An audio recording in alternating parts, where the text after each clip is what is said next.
Hello, everyone. Good morning, good afternoon, good evening to the Flight Sim community. This is Fiberstrike95, and welcome on in, everyone. I hope you're all having a great day here. Happy Sunday to you guys here. I hope you guys are having a great weekend here. And today we're back with another 50 states and 50 streams and part 20. This is the end of part 2 of our series. We're about to wrap up part 2 of our series. And the last state in part 2 of 5 will be the U.S. state of Mississippi. Yes, that's right, Mississippi. And by the way, it is spelled with Mississippi, Mississippi. It's also known as the Magnolia State and the Hospitality State. So, very important state here. And it's one of the deep South states, of course, in the deep South. I mean, we're going really deep South. So, that's where we're going here today. Well, we're actually here in KHEZ. We're just outside of KHEZ, Mississippi, home for its famous antebellum era buildings. So we're actually at Hardy Andrews Adams County Airport here, KHEZ. So before we get started, I do want to say hello to all the chat. We have Port. Good to see you, my dude. Check out his link. Great friend of the community. And hello to all the lurkers as well. Good to see you guys here too. So our flight plan for this morning's flight, we're going to start here in Hardy Andrews County Airport. We're going to go fly to Natchez. Then from Natchez, we're going to head northeast, and we're going to head our way to the historic battlefield site at Vicksburg. Which, if you guys never been to Vicksburg, it is a very famous battlefield here in the United States. It's a very famous U.S. battlefield, U.S. Civil War. Then from there we'll go east and make our way to the state capital and largest city in Mississippi, Jackson. We'll fly to Jackson, fly around the capital, and then make our way up to Hawkins Field for our first stop. We'll be at Hawkins Field. That will be stop number 1. Stop number 2, we'll continue flying northwest. It's going to be a very long leg, but we're going to actually go into Clarksdale, which for some of you music people will probably know this area is the crossroads of the American blues. And a lot of blues artists made their way here in Clarksdale up north. That's where a lot of the blues have been developed. Mississippi will land at Fletcher Airport just outside of Clarksdale. Finally, we'll be going to the famous college town of Oxford, home to the to Ole Miss, and visit the Grove.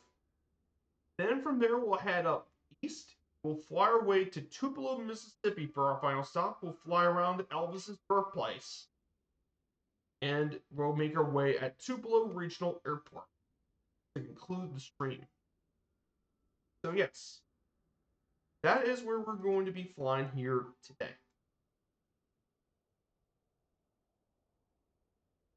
Oh, really? That's really kind of you, Quartz.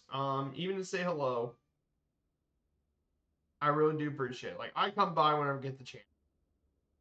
So the plane we're flying today, it is the Extra 330 LT. Yes, it is another aerobatic plane for this stream. But like I said, I like flying the aerobatic planes. They're a bunch of fun. And I don't usually get to fly them very often in the stream, so hey, why not? You don't get to fly these G8 planes very often, so why not? Like I said, like the Pitts, this thing's extremely aerobatic. But the nice thing about the Extra 330 is it's lower range. And the fact is, this is a lower wing plane, so you have amazing visibility. So the co-pilot's sitting in front of it. But she can go up to 10 Gs of limits. It can cruise around 205 knots. She's a fast bird.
I got all the fuel.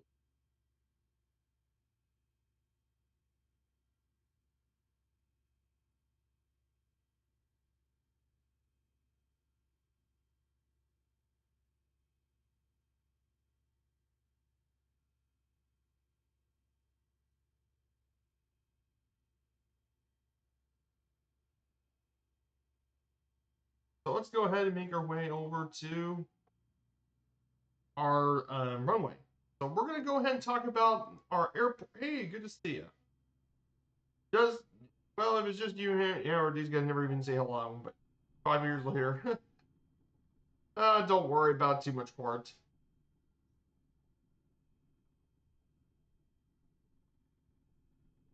Yeah, thank you so much. This is Natchez County Airport, here just outside of Natchez, Mississippi, and it mainly used to do airline service in the 50s. However, all of it lasted until 1994. Hasn't had commercial service since 1994.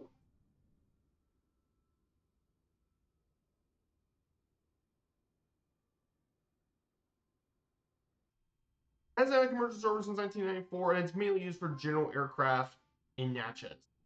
So that's what it's mainly for nowadays. So Natchez, Mississippi, if you is population of 14,000 people, but that's not what made Natchez famous. What made this area famous was during the antebellum years. It was a center for cotton plantations and for the Mississippi River trade, established as by French colonists in 1716, and is one of the oldest and most important European settlements in the lower Mississippi River Valley. And it was a major area during the antebellum period for trade. It started with, of course, the Natchez Trace Trail, which we will be visiting in a future series. We'll be in a future series. We'll be covering trails. Natchez Trace Trail would be where we're going to be visiting.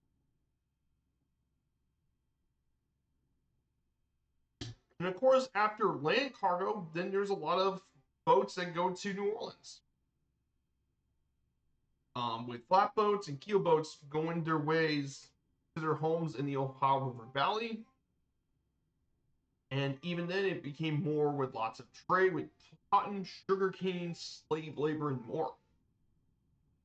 However, this place was also famous for a lot of its colonial architecture. You see, unlike many places in the U.S. Civil War, Natchez didn't surrender without a fight. And as a result, Natchez avoided much of the damage that was caused by um, General Sherman in the South. So as a result, Natchez still got to keep a lot of his historical buildings pretty much intact.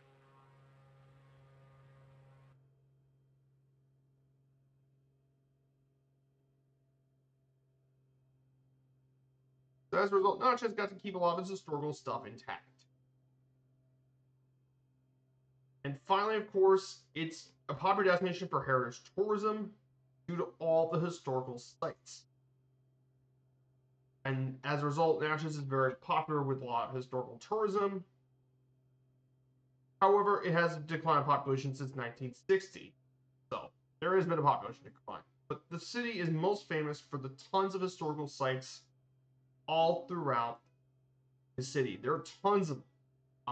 Some of these historic sites include post-classical sites like the Anna site for the native tribes in the Grand Village, which is a lot of mounds.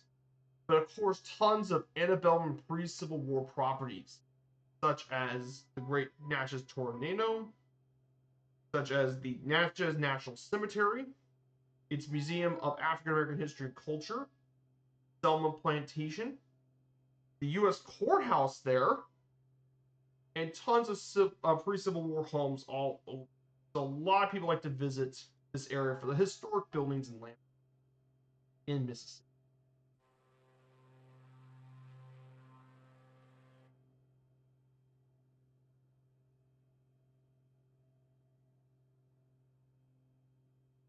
Yeah, one thing I like about this extra, a lot of visibility.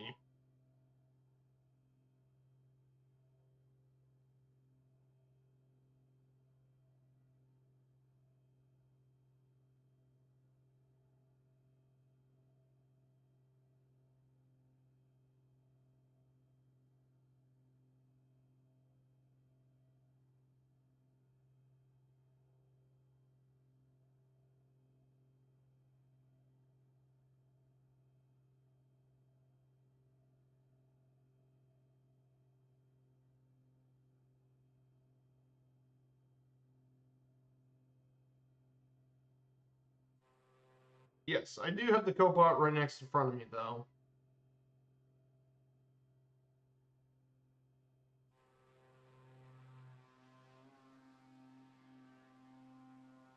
This is Natchez, and of course, it's on the banks of the Mississippi River.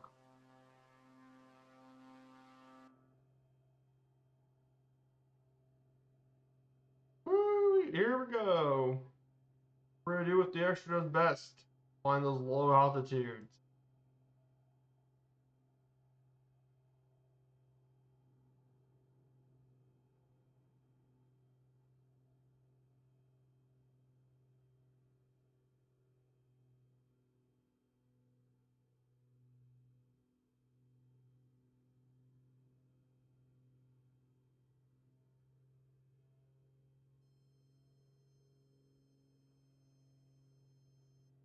There we go.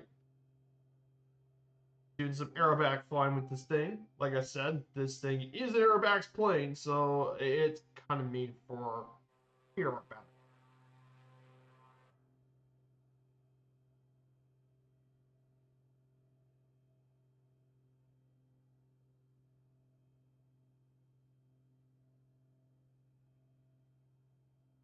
So I'm going to go ahead and talk a little bit about Mississippi as we fly over to Vicksburg. We'll talk briefly about Mississippi state history, in fact. So Mississippi, the Magnolia State. Oh, careful, careful.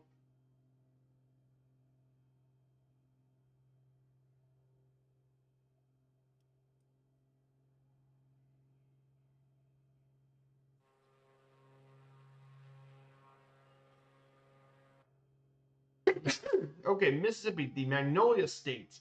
This southeast U.S. state borders Tennessee, Alabama, the Gulf of Mexico, Louisiana, and Arkansas. Its western boundary is largely defined by the Mississippi River. 32nd largest state by land area and the 35th most populous of the 50 U.S. states. However, per capita, it is the lowest per capita income of all U.S. states. Yes, less than any other U.S. state. It's Jackson is both the capital and largest city in Mississippi, with a population of 591,000 in its metro area. Other cities include Gulfport, South Haven, Hattiesburg, Biloxi, Tupelo, Meriden, and Greenville. The state can trace back to 9500 BC. Europeans took this area during the 16th and 17th century, first explored it, and the Mississippi River quickly becomes a site for strategic importance, especially for cotton plantation, which led to both its slavery and its segregation as well. Of course, despite progress, Mississippi has had to grapple with some of the challenges related to health, education development, as it's among the lowest in the U.S. in many national metrics like wealth, healthcare quality, and educational attainment. Are some of the lowest of any U.S. state. However, in spite of this, though, Mississippi has a rich cultural heritage. In fact, especially with music being the birthplace of the blues, as well as the music of the U.S. as whole, thanks to also having Elvis being one of its famous people. And most importantly, Mississippi is also very religious, one of the most religious of all U.S. states, as well as the highest proportion of African American residents. So, something important to keep in mind here in Mississippi. So, in terms of history, Mississippi, nearly 9,500 BC, Native Americans arrived in the United States in the American South, and they often pursued the megafauna that fallen into the Mississippi Delta. In the Mississippi Delta, Native American settlements and agricultural fields were developed on the natural levees, higher grounds in proximity to rivers, and they developed these fields in permanent villages. They even created localized deforestation, but didn't alter the economy of the Mississippi ecology of the Delta. After thousands of years, succeeding cultures developed of the woodland Mississippian cultures developed rich and complex agricultural societies, which was in surplus supported the development of specialized trades. There were often a lot of mound builders. Those of the Mississippian culture were the largest, most complex, and their trade network spanned the continent from the Great Lakes to the Gulf Coast, and a lot of it was through the Mississippi River. Of course, descendant Native American tribes of the Mississippi in the southeast include the Chickasaw and Choctaw peoples. Other tribes who inhabited the territory of Mississippi include the Natchez tribe, which is the namesake of our city we last visited, the Yazoo, and the Biloxi tribes. The first European who came to this area was Hernando de Soto in 1540 when he passed through the northeast part of the state. Of course, the colonial era of Mississippi didn't really start until 1699 when French colonists established the first European settlement in modern Mississippi, Fort Maurepas, or Old Biloxi as it's called, built in the vicinity of present-day Ocean Springs on the Gulf Coast. It was settled by Pierre Le Moyne d'Iberville. In 1716, the French then found Natchez in the Mississippi River, and it quickly became a dominant town post and trading post of the area. And the French called it New France. The Spanish also claimed their part of the Gulf Coast in Mobile. And then the British took control of this area after the French and Indian War took control of it. During the colonial era, European settlers imported enslaved Africans to work on cash crop plantations, which, again, major theme in Mississippi politics, slavery, that's where it began. Mostly multiracial descendants of European men enslaved their black free women and their children.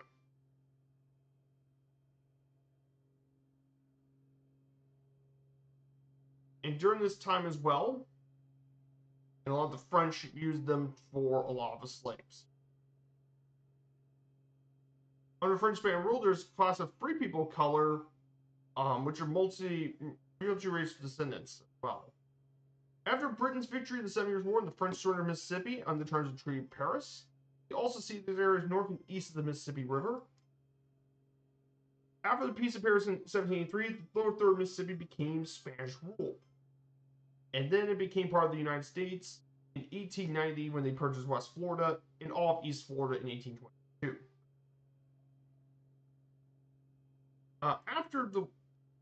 From 1800 to 1830, the U.S. purchased some lands for the native tribes. There was the Treaty of Doak-Stand and bought some parts from the Choctaw people here in Mississippi. And a lot of them attracted new settlers and migrants into the area. And as more people came, several more treaties were signed, including the Treaty of Dancing Rabbit Creek, which was signed between the U.S. and Choctaw people, and they sold their traditional homelands in Mississippi and Alabama. And it also did a lot more for the removal to reservations in the Indian Territory, which we all know as the Trail of Tears. Also, in addition to this as well, many slaveholders brought enslaved Africans from with them and purchased from New Orleans to Mississippi. And about nearly 1 million slaves were forcibly transported to the Deep South, especially Mississippi, which broke up many slave families in the Upper South, especially where planters were selling excess of slaves. And beginning in 1822, slaves in Mississippi were protected by law from cruel and unusual punishments. That being said, slavery was a huge thing, especially considering Mississippi's history. Mississippi became the 20th state in December 10th, 1817. Its first governor was David Holmes. However, the state was still occupied by ancestral lands by several Native American tribes. So again, the U.S. Removed a lot of those native tribes through either purchases or forcibly removed them. Plantations were often developed primarily along the major rivers, where the waterfront provided major transportation routes, and is also where a lot of towns were developed. Of course, linked by steamboats, which includes places like Vicksburg, Natchez, Biloxi, and were often developed from these river. Of course, when cotton was king during the 1850s, Mississippi plantation owners, especially those from the Delta and Black Belt, became very wealthy due to the high soil fertility, the high price of cotton, and the free labor gained from holding their slaves. Some of them used their profits to board more land and more slaves. Those planters depends on hundreds of thousands of slaves, create a lot of wealth imbalances among whites, which played strong roles in both politics and the planters' proportion for succession. And by 1860, the enslaved African American population was about 55% of its population. and there were fewer than 1,000 free people of color.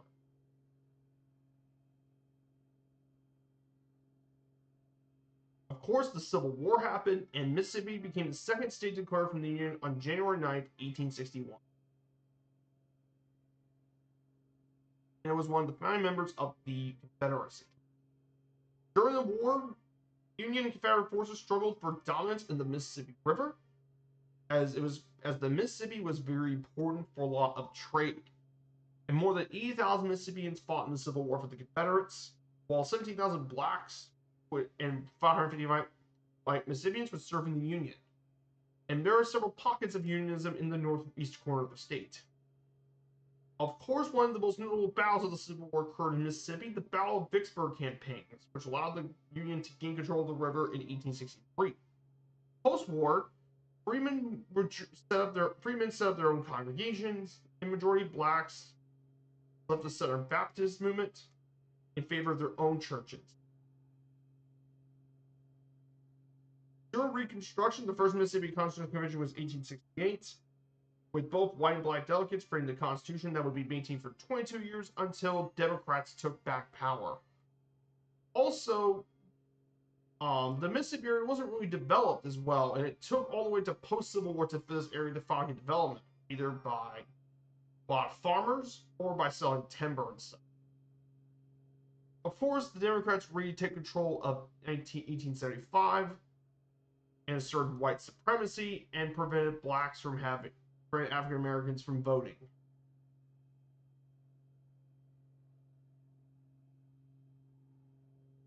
And of course, Jim Crow was the thing that lasted until the 1960s. Of course, even in this environment, black Mississippians were in office, however, black residents were deprived of all power in 1890. Laws and political influence contributed to many African Americans to flee to the north in the Great Migration in 1913. Also, in addition to the issues, Mississippi had to deal with boll weevil infestation. The boll weevil devastated a lot of the cottons.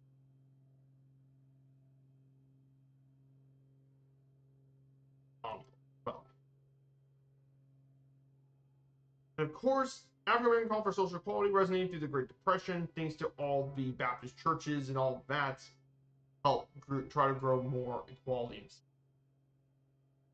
And then there was a second Great Migration from the 40s to 70s, and almost 500,000 people left Mississippi for migration, especially those being from the black population. Also around this time as well, blacks and whites Mississippi generated rich American music traditions. Gospel music, country music, jazz, blues, and rock and roll were all either invented, promulgated, or heavily developed by Mississippi musicians. And most came from the Mississippi Delta region, and many of them brought their music to North, which built a lot of the city's jazz and blues traditions were built here, around here. The Civil Rights Movement was also played a big role here in the state, with African American veterans returning with new commitment to be equal citizens, and as well, due to Mississippi being very religious, and a lot of the civil rights was roots in religion, Mississippi was a center activity during that time. A lot of religious groups in the South helping for the civil rights movement. One such event that happened during the civil rights movement was the Freedom Schools, which were free schools for African Americans in the South. And there was even a challenge to the Democratic Party, the Mississippi Freedom Democratic Party, which lasted until 1968, with the voting rights at 1965. And as a result, in the 60s, Mississippi was known as a reactionary state in the 60s. After decades of disenfranchisement, African Americans gradually exercised their right to vote and helped brought new African American candidates to the legislature.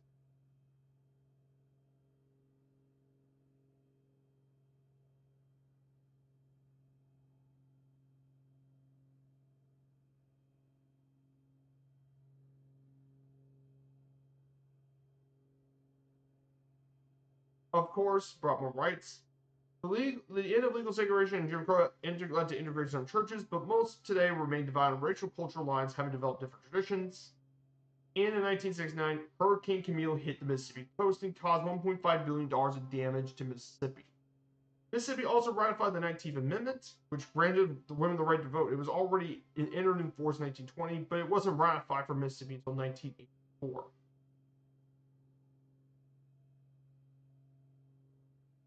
And of course, in 1987, 20 years after Columbia, Virginia, Mississippi repealed its ban on interracial marriage that was enacted in 1890.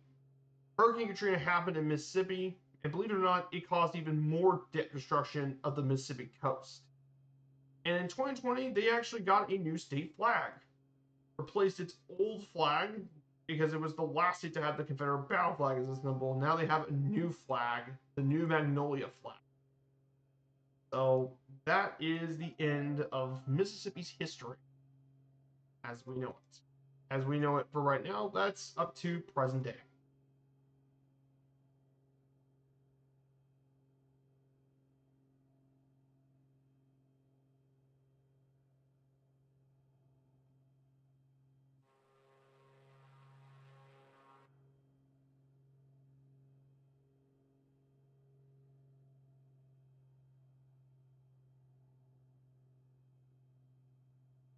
Yeah, the reason I had to change this a lot is because like the 10th.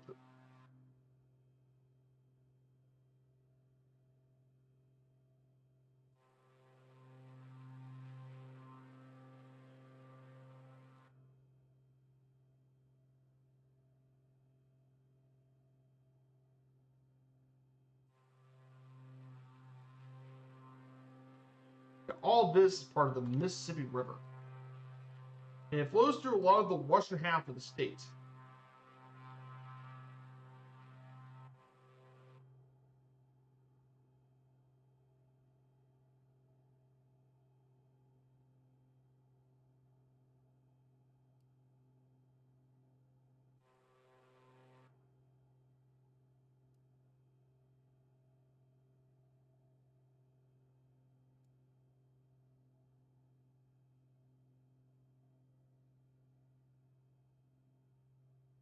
So we're about to enter into the Civil War town of Vicksburg, which will be coming up very shortly. Is Vicksburg, Mississippi? That will be our next location here. Now, Vicksburg was population 21,000. It's located on the high bluff east of the Mississippi River from Louisiana. It was built by French colonists in 1719. It was incorporated in 1825 after Methodist missionary Hewitt Vick. It was long part occupied by the Natchez tribe, but the first Europeans were the French who settled as Fort St. Pierre. This was a very well-known spot for fur trading here, and that lasted all the way to the Civil War, and it was a major port for this for the Confederates during the Civil War, and eventually it surrendered in 1863 to USS Grant, along with the Battle of Gettysburg as the turning point of the war. Today, Vicksburg's population is mostly Native American and home to 3 large installations of the U.S. Army Corps of Engineers, which has been involved in a lot more of flood control. Vicksburg is home to Vicksburg Theater Guild, the oldest community theater in the state, and it's home to the longest running show, the Gold in the Hills. There's also some other points of interest, including the Anchua Mansion, the Balfour House, who is the diarist of the Battle of Vicksburg, and the Vicksburg National Military Park, which preserves the site of the Battle of Vicksburg, which features Pemberton's headquarters and the USS Cairo Gunboat Museum, are some of the points of interest here in Vicksburg.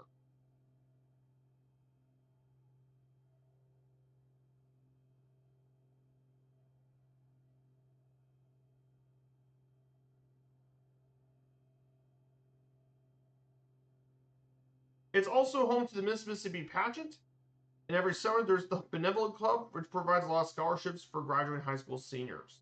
They do a lot of those local events here in Vicksburg.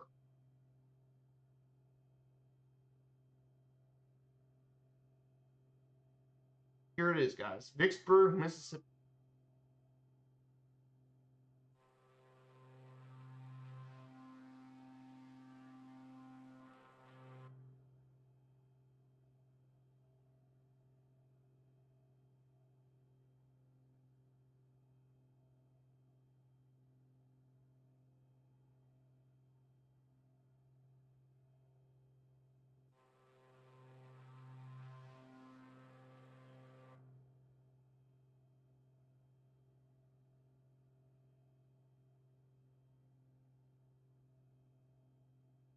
Let's go straight to the Yazoo River.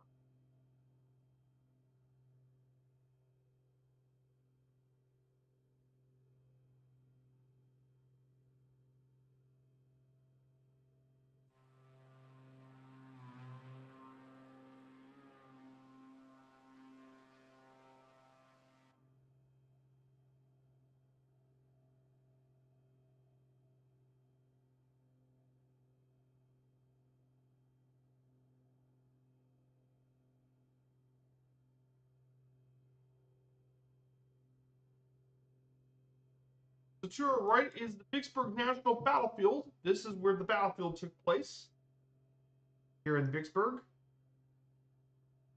Got a lot of battlefield sites here.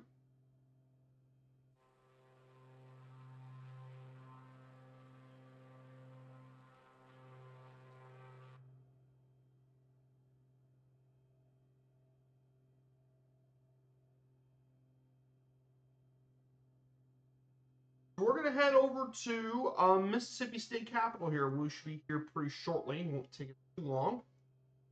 But let's talk about Mississippi State Capitol, because that's going to be our first stop of the day, and it is Jackson, state capital, Mississippi. So Jackson is the capital, most populous city in Mississippi, population of 153,000, which is actually a decline from 173,000 from 2010. And it's the largest decline of any population in any of the decade. Its metro area is around 600,000 people, which is about 1/5 of Mississippi's total population, and it sits on the Pearl River. It was founded in 1821's new state capital, named after General Andrew Jackson, who was the Battle of New Orleans war hero and the 7th U.S. president. Jackson was set on fire by William Churchman Sherman in this Jackson. And during the 1920s, Jackson surpassed Meridian as the most populous city in the state due to the natural gas boom in the region. And as a result, the city became known as the City with Soul, thanks to its musicians prominent with blues, gospel, folk, and jazz. And it's halfway between Memphis, New Orleans, and Dallas and Atlanta from many areas. It's a crossroad. It also has many museums, cultural institutions like the Mississippi Children's Museums, Mississippi Museum of Natural Science, the Mississippi Civil Rights Museum, the Mississippi Museum of Arts, the Old Capitol Museum, and the Mississippi History Museum, as well as home to the Jackson State University football team. Is also home. And Jackson 2020 had a GDP of $30 billion, which is about 30%, almost 3% of the state's total GDP.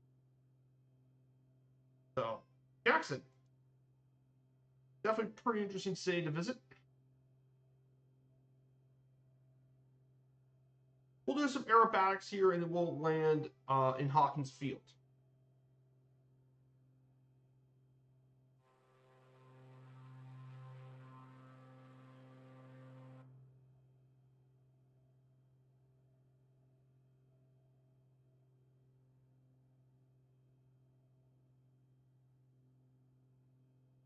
So, guys, for next week, I'm going to go ahead and talk to you guys about next week's sort of streams.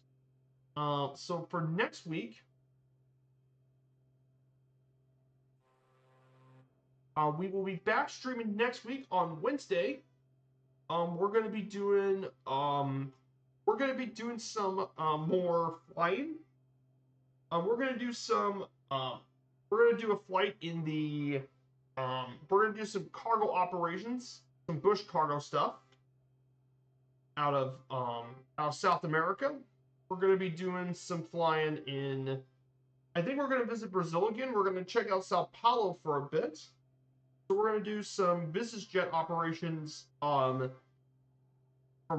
I believe it's going to be Rio de Janeiro, Santo Dumont airports. We're going to go from Santo Dumont over to Sao Paulo's Congonhas Airport at Sao Paulo. And then from Sao Paulo, we're going to fly our way over to and we're going to do some flying over to, I believe we'll fly to Santo Dumont again. We'll be doing some Santo Dumont flying. something like that. But I want to check out Sao Paulo, just how absolutely huge Sao Paulo is. But I think we're gonna do Rio de Janeiro to Sao Paulo, then Sao Paulo to Curitiba.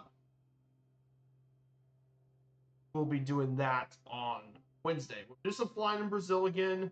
Check out a bit more of the update, see where it's going to.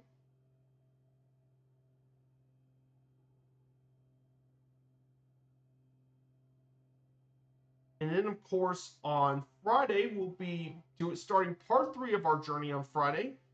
We'll be doing, we'll cover our first state, Illinois. We're going to fly in the alumni state of Illinois. So we'll be going, we're going to go from the southern edge of the state all the way to Chicago. We'll be going there. And then on Sunday will be the U.S. state of Alabama. We'll go from Mobile up to Huntsville. We'll fly from Mobile, get through Selma, Montgomery, Birmingham, Alabama, and then Huntsville.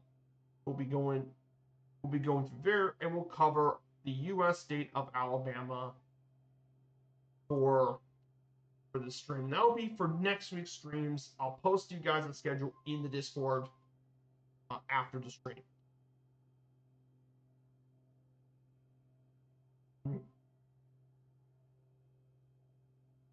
But yes, we don't get to start fully heading west until when we get to Texas. Texas will technically be our first real western state of this series. Will be all the way in Texas. So we'll be going there as well. Oh yeah, and finally, of course, our first stop is Hawkins Field. I forgot to cover this one. Jackson, Mississippi. But Hawkins Field is actually used to be the main airport for Jackson until it was moved to the larger airport at Meggers and Everly International. But Jackson, this airport started in 1928. And it was actually the site of Delta International. It is also most famous for being the site of Delta Airlines' first ever flight occurred in 1928 when it flew from Dallas to Jackson in other cities en route to Atlanta. And it flew into Jackson.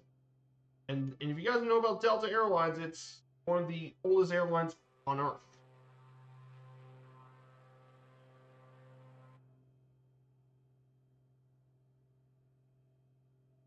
Of course, it was also involved during World War II with the Dutch government exiles doing its own flying school here, the Royal Netherlands Flying School, and it was later done with the U.S. Army Air Corps and Army Air Force here for the Dutch, during Dutch forces in exile. And then it was redesignated as Jackson Army Flying Field, and it was used as a basic flying training airfield, as well as government expansion during the war. And the Dutch pilots used this area until 1942 when they moved them to Maxwell Field in Alabama.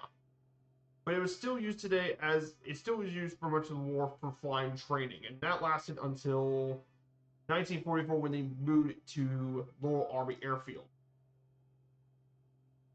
Post-war, it was used as a civilian airfield, and it lasted at the commercial airport for Jackson until 1963 when they now built Jackson Municipal Airport, which is now known as Jackson Medgar Wiley Evers International Bank. As a result, this has now become a GA airport.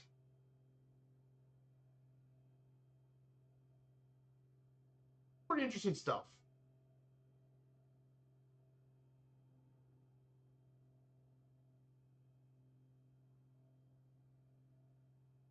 Yes, I got off track. See, this is one of the issues about having a plane that doesn't have autopilot is sometimes you're going to get lost. Thankfully, though, with this being the extra, it's pretty agile. And get it back into the right direction.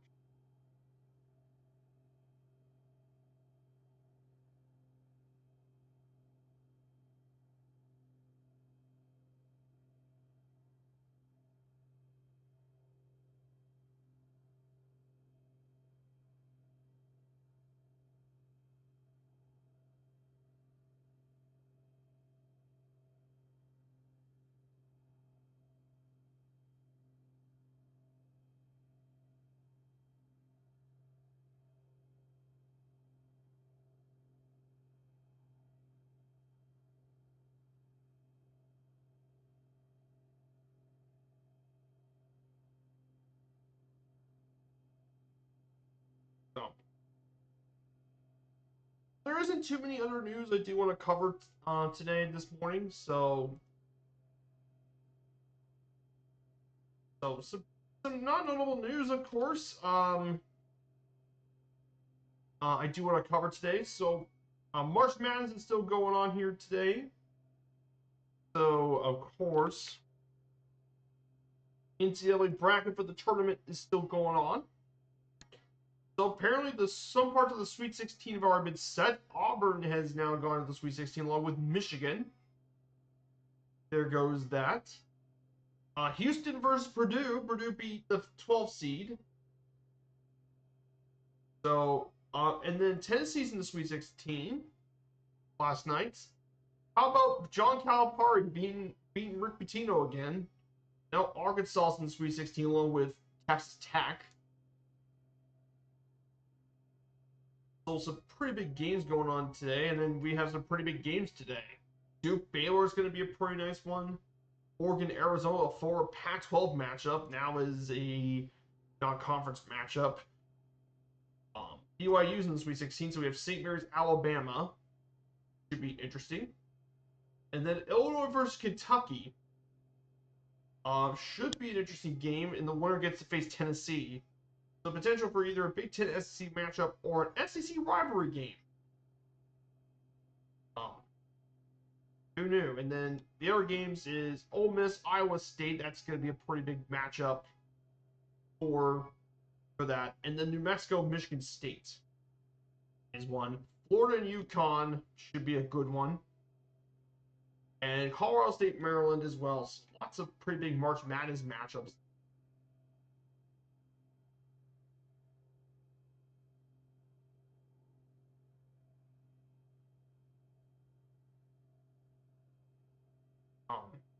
So of course we're going to be going for that as well. Speaking about the USL Championship League, Louisville City won its home opener yesterday for Louisville City Football Club. It's awesome news. It's my home team. So yes, they win. They're still unbeaten to start the season, unbeaten, which is great to hear for Louisville City in the East. Louisville City's looking pretty good.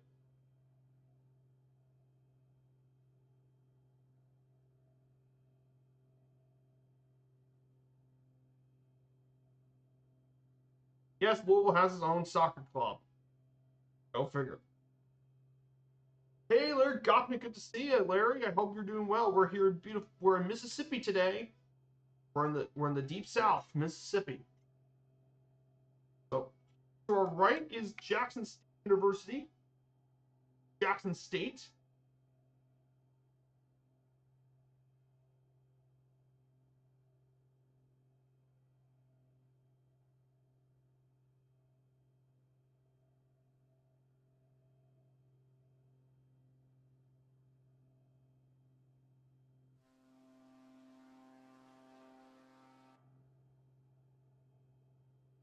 Not hard to keep her stable because this is an aerobax plane.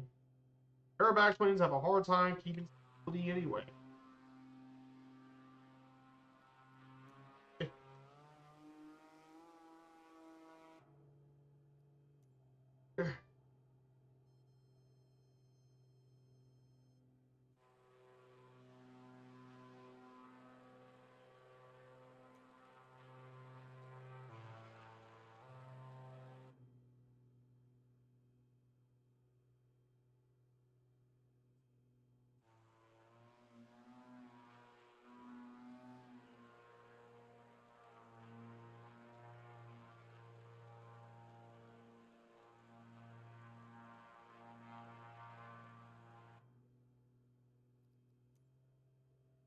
This is Jackson, Mississippi, downtown Jackson.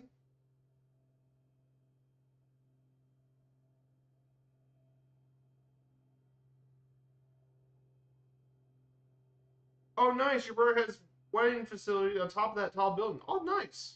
Know about that.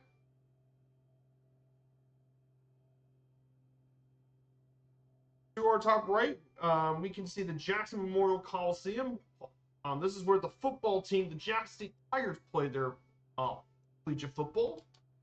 This was where Deion Sanders had his coaching career for a few years until he got into Colorado.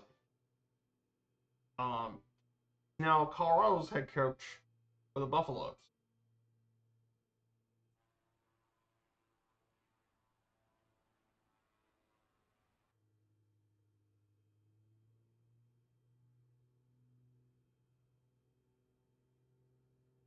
We're about to make our first lane in Jackson. Again,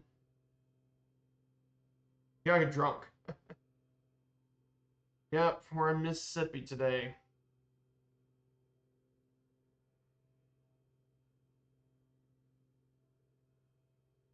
One of those famous people is Medgar Evers, a major civil rights movement. He actually is from Jackson. He's the namesake of the airport, but he's also a very prominent civil rights activist. And around this area where Hawkins Field's at is actually his home.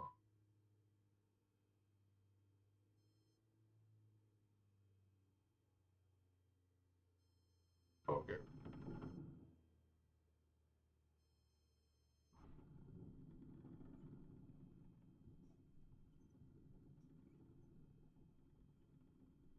I know that was not a smooth landing. Like I said, this thing's hard to land without flaps. Sometimes these planes can be hard to land without flaps to carry them any lift. Park here for just a little bit. Oh, nice. From Laurel, Mississippi. That's right. So we'll park here for just a little bit if you guys want to catch up and join and fly. We're on the Southeast East server. We're on all players and keep up something that can keep up with this extra. This insanely acrobatic plane. So we'll take a break here and prepare for the long leg into Clarksdale, which will be by far the longest leg of this stream. Will be this one. Clarksdale is going to be one very long leg.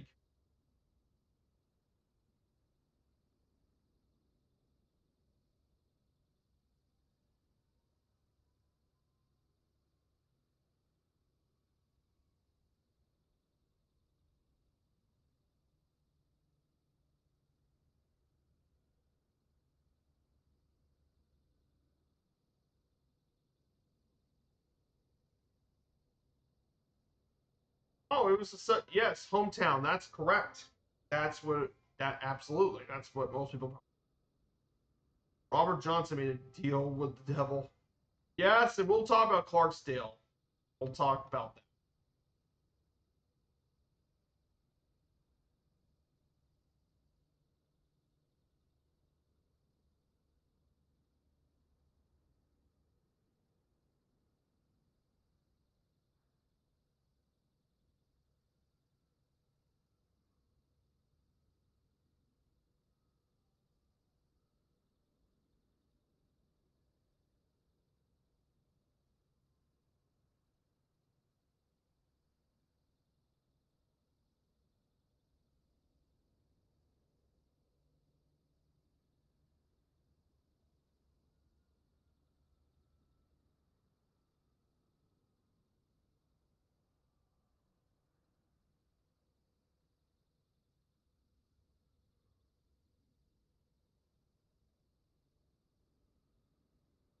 So we're gonna go ahead and prepare for the next leg.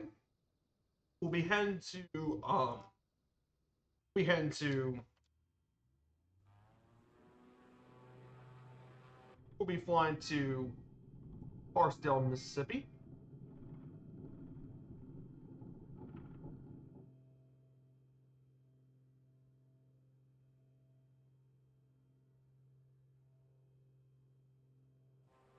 Faster.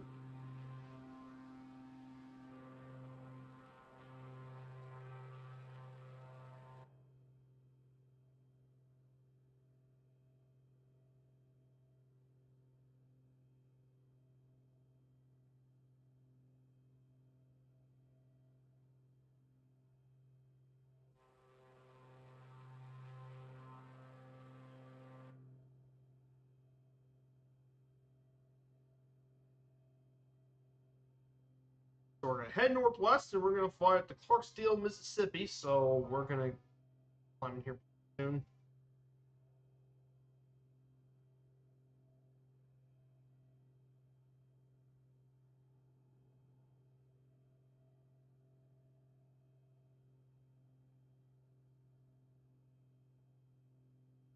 I don't think I can keep this for a full hour, but I'm going to go ahead and back up.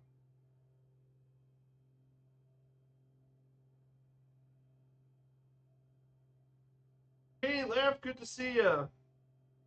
Lab 305, first time in chat. Good to see you, my dude. I hope you're doing well. If you don't know, I'm Viperstrike95, and I've been doing some flight sim content since 2021.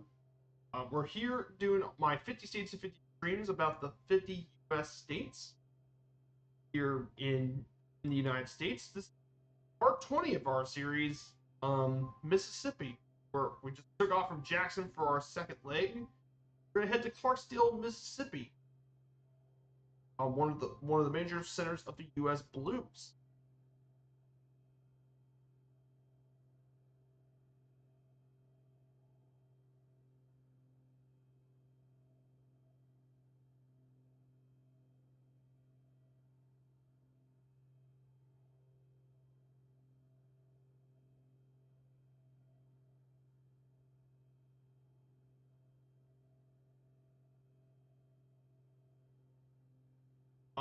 So we're gonna go ahead and talk a little bit about Mississippi's geography for a bit. Mississippi's geography, of course, is pretty interesting. Um, there are Mississippi, in addition to its namesake, the mighty Mississippi River, which flows from Minnesota up into New Orleans, the end of Louisiana. Mississippi is also home to several other rivers, including the Big Black River, which flows to the middle part of the state, the Pearl River, which is in Mississippi in Louisiana, the Yazoo River, the Pascagoula River, which flows to the southern part of Mississippi's coast, and the Tombigbee River. It's also home to several lakes like the Ross Barrett Reservoir, the Arkabutla Lake, and the Granada Lake are all pretty notable lakes in Mississippi. The state's mainly composed of lowlands, the highest point being Woodall Mountain at just 807 feet above sea level, which is in the northeast part of the state. The lowest point is sea level at the Gulf Coast, and most of East Mississippi is Gulf Coastal Plain, which is made of low hills. The Pontotoc Ridge and Flatland Hills in the northeast has somewhat higher elevations. And then the coastline is pretty much large bays, mainly at Bay St. Louis, Lixie, and Pascagoula bays, and separated by the shallow Mississippi Sound, which has got some sheltered islands in there too. Northwest remainder is the Mississippi Delta, which has rich soil thanks to the silt that has been deposited from the floodwaters of the Mississippi. All those play a big role in the state's geography.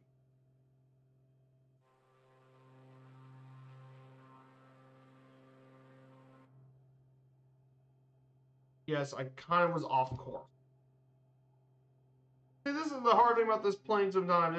You have to get this thing back in the right direction, or else she gets pretty...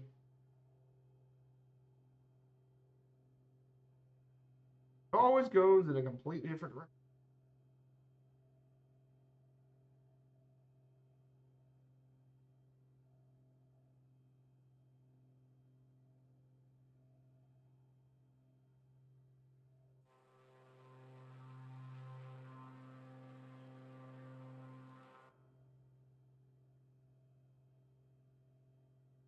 Yeah, the Mississippi beaches have virtually no waves. Exactly. It's a lot of it is sheltered.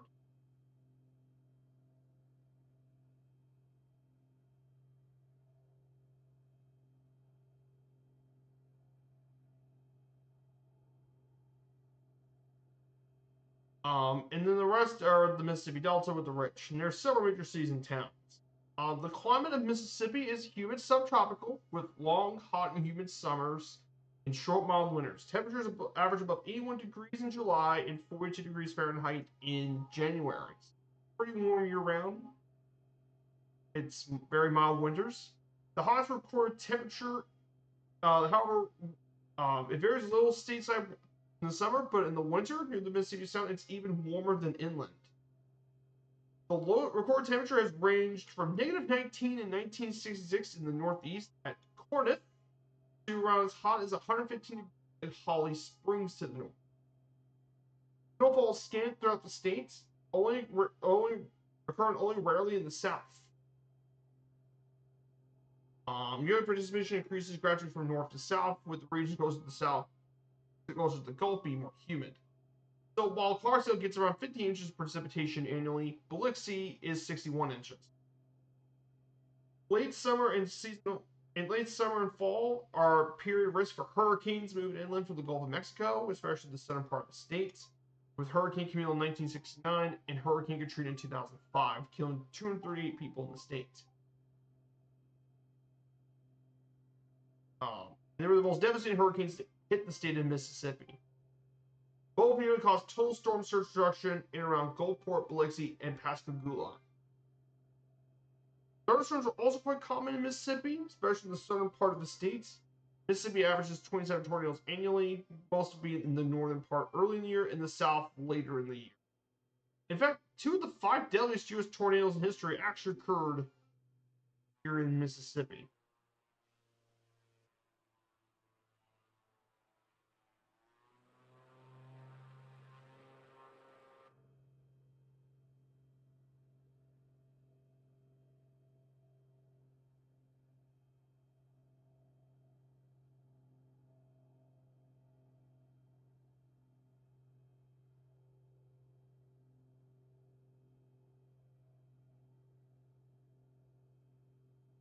So, yes, do be careful. There is tornadoes pretty common here in the States. Be warned. Yeah, exactly. And that's why this stream's for. If you're not know much about the United States, you come to the right place last. We covered 19 other states before this today. We're basing in order of the states admitted to the Union. So the first 10 we covered was part 1. We separate the 50 U.S. states to part 1. So part 1 we covered on Delaware, Pennsylvania, New Jersey, Georgia, Connecticut, Massachusetts, Maryland, South Carolina, New Hampshire, and Virginia were the first 10 states admitted to the Union during the U.S. Constitution. Those were very historically important states. In fact, if you want to learn more about it, I have the entire series VOD on my YouTube channel. VODs about my previous stream. You're more than welcome to check an eye on those.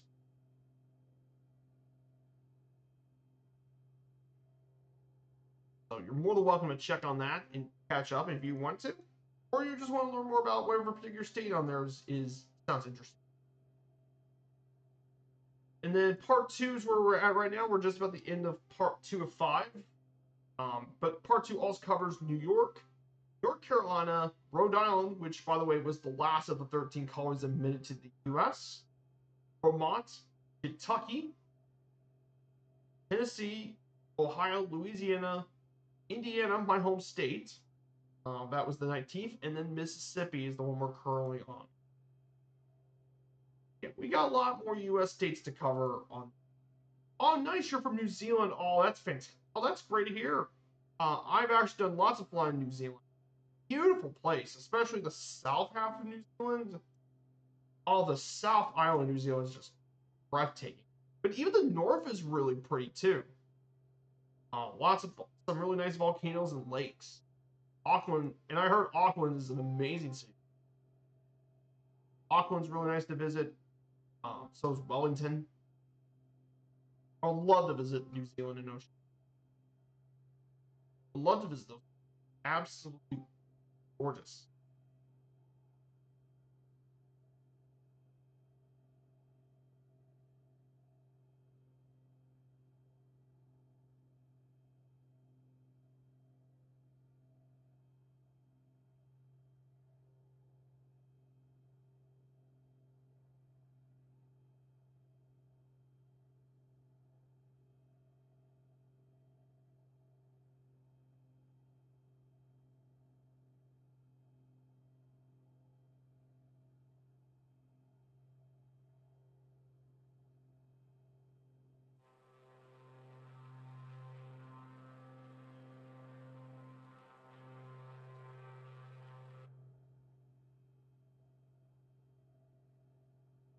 Yeah, really cool to visit. I appreciate learning about so many new places around.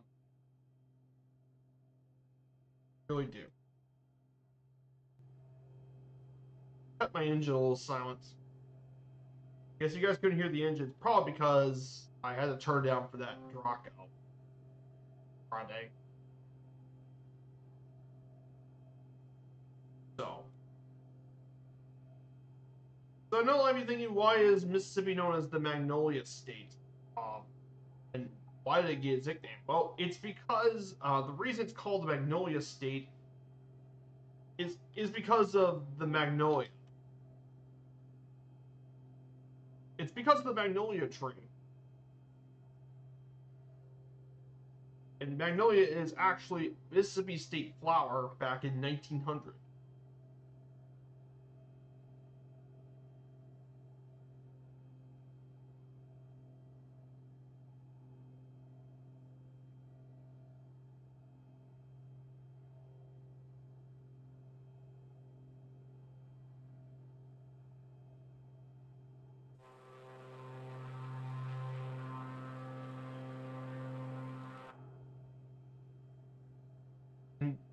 And magnolia symbolizes stability in the United States. China is also grown a lot, and that's mainly for beauty. But the magnolia is actually a symbolically very important flower in the United States.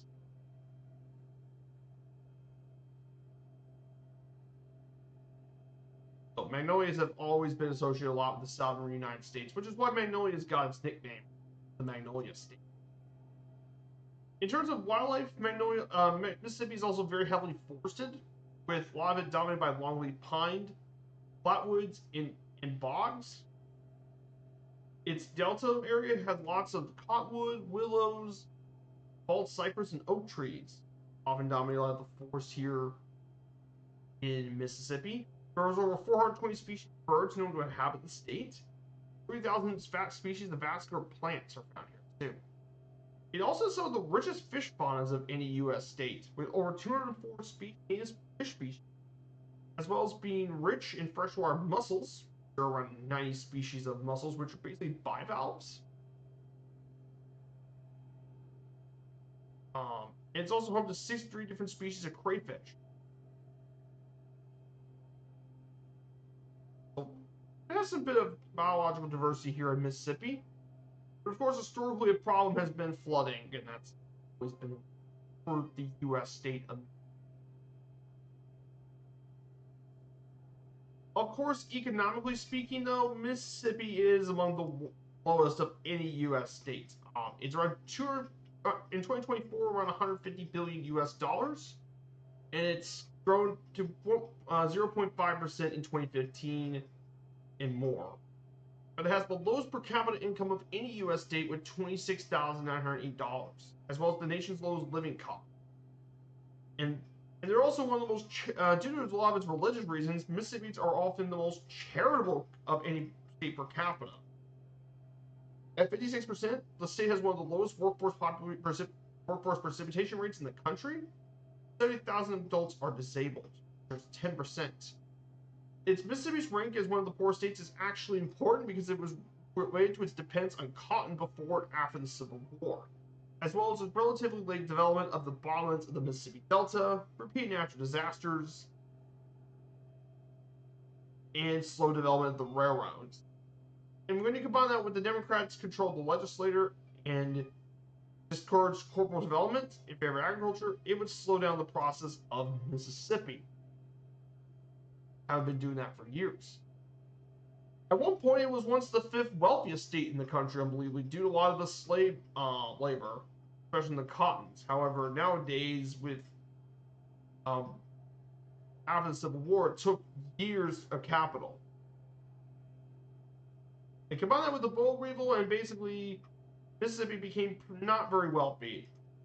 That's why Mississippi's low economic rate is actually due to its own social economic conditions.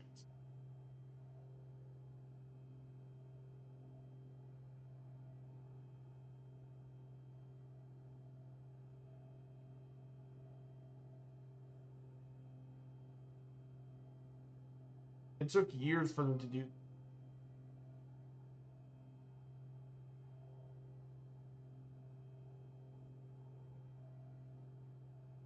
Though Mississippi is starting to get a lot more solar power, but again, it's still not developed.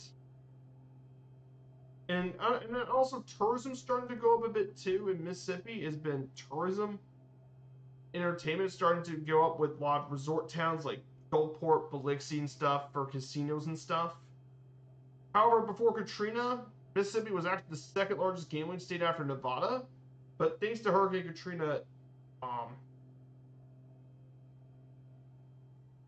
it went down a bit and it continues to go down more and more. But it still has one of the larger gambling stuff of any U.S. states. And there is a bit of manufacturing, mainly with the Toyota Mississippi plant in Blue Springs and Nissan plant in Canton, Mississippi.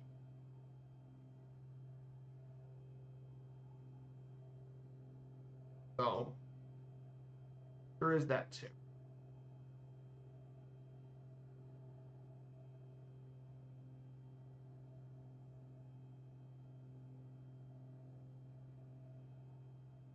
Yeah, the Mississippi Choctaw. That's right.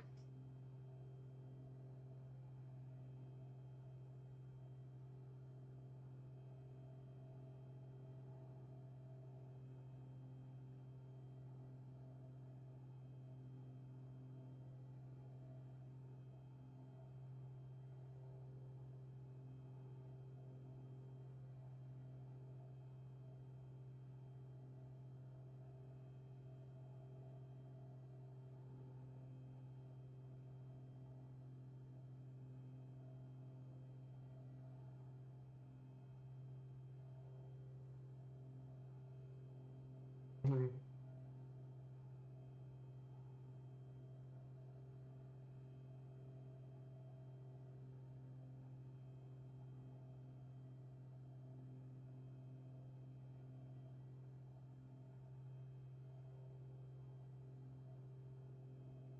So,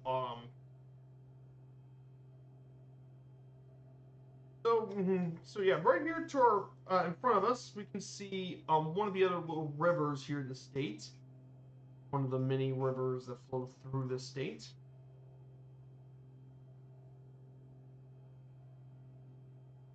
There's Bear Creek River.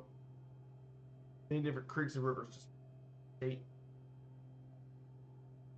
Transportation wise, Mississippi definitely has it has 6 airports for commercial transportation. The busiest is by far in Jackson, of course. Mississippi is the only American state where people in cars may legally consume beer. Yes, people can actually consume beers while driving. Yeah, I don't know how that came to happen, but you also know how much of a safety risk it is. It's already dangerous enough that people are driving impaired. But legally consume beer while driving? People in cars can drink beer. That cannot be a healthy comp. That might also be why Mississippi is ranked 8th in the U.S. in impaired driving deaths. Yeah. There's 9 interstate highways that serve Mississippi: I-10, I-20, I-22, I-55, I-59, I-69, and then I-110, I-120, I-220, I-269, as well as 14 main U.S. routes and state highways. For rail, Amtrak provides service through the Crescent in city New Orleans. And while there has been a lot of restoration in this region, there's actually a lot of delays. But it went through much of the Gulfport cities.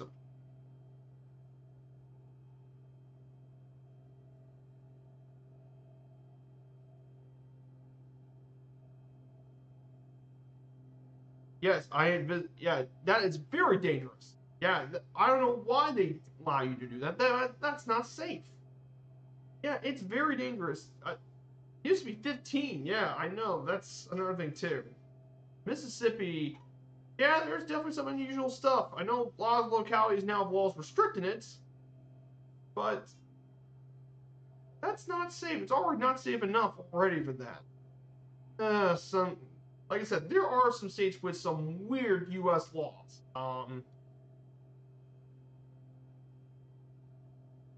Because trust me, there have been some very quirky and unusual U.S. laws. Trust me, There are some 50 crazy state laws in states,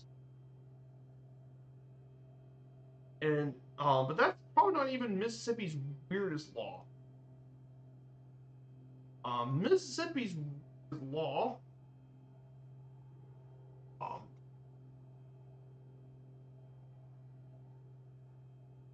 how about this? In Mississippi, the weirdest one of the weirdest laws was in 2013, where towns nutrition labels can't even be enforced. Bans can be used for requiring restaurants to limit portion sizes.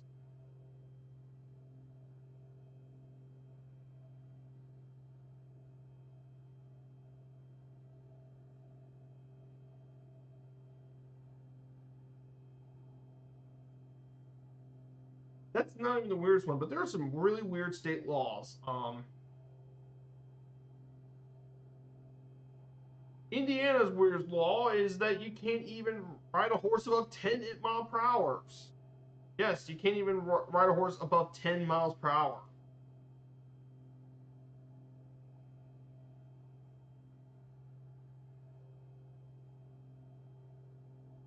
Iowa, you can't throw a brick onto the highway.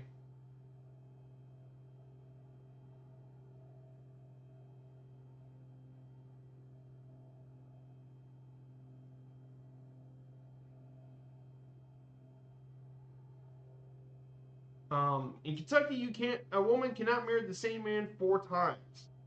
I know, I'm not kidding. These are actual real U.S. laws.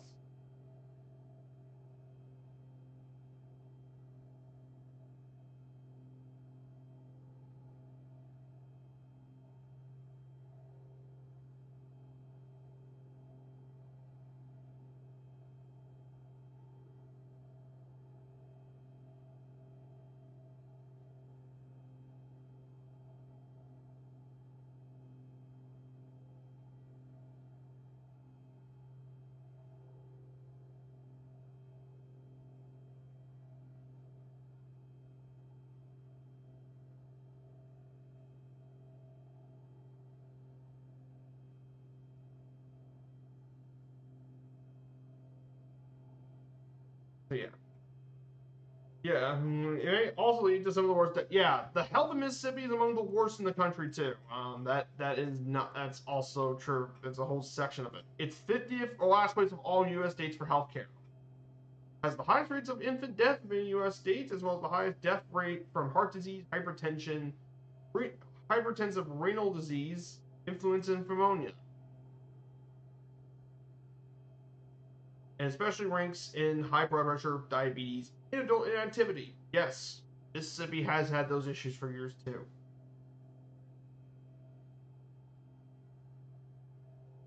So that is something to take into account here. State.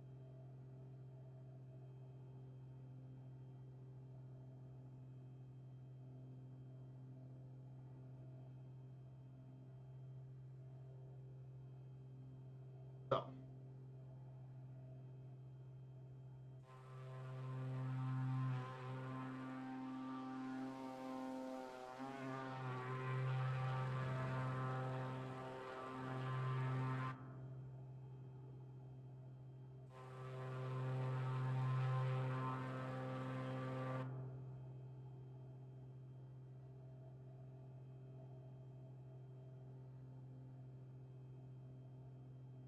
we're gonna be heading to Clarksdale. This um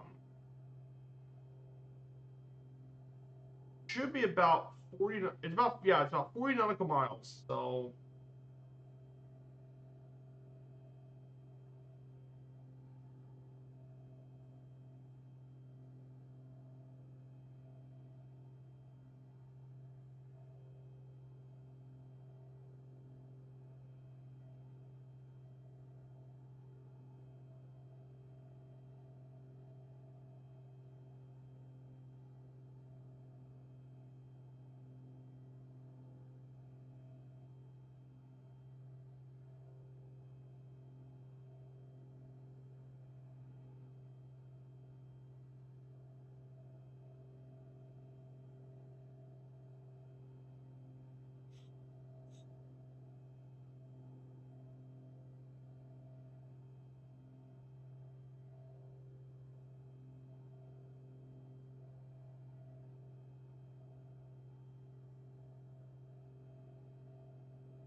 we're going to be visiting Clarksdale soon, which will be our second stop of the day.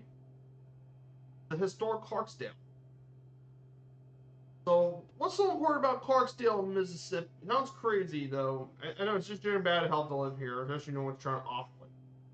Once recovering from having drunk hint, really? Oh my, oh Lord, oh Jesus. 45. Yeah, and Mississippi is not. It's a shame, though. I mean, yeah. I know. Drink hand sanitizer. Heard my wife's cousin last summer for similar circumstances. People are so great. Yeah, it's just they're yeah exactly. There's no incentives to stay.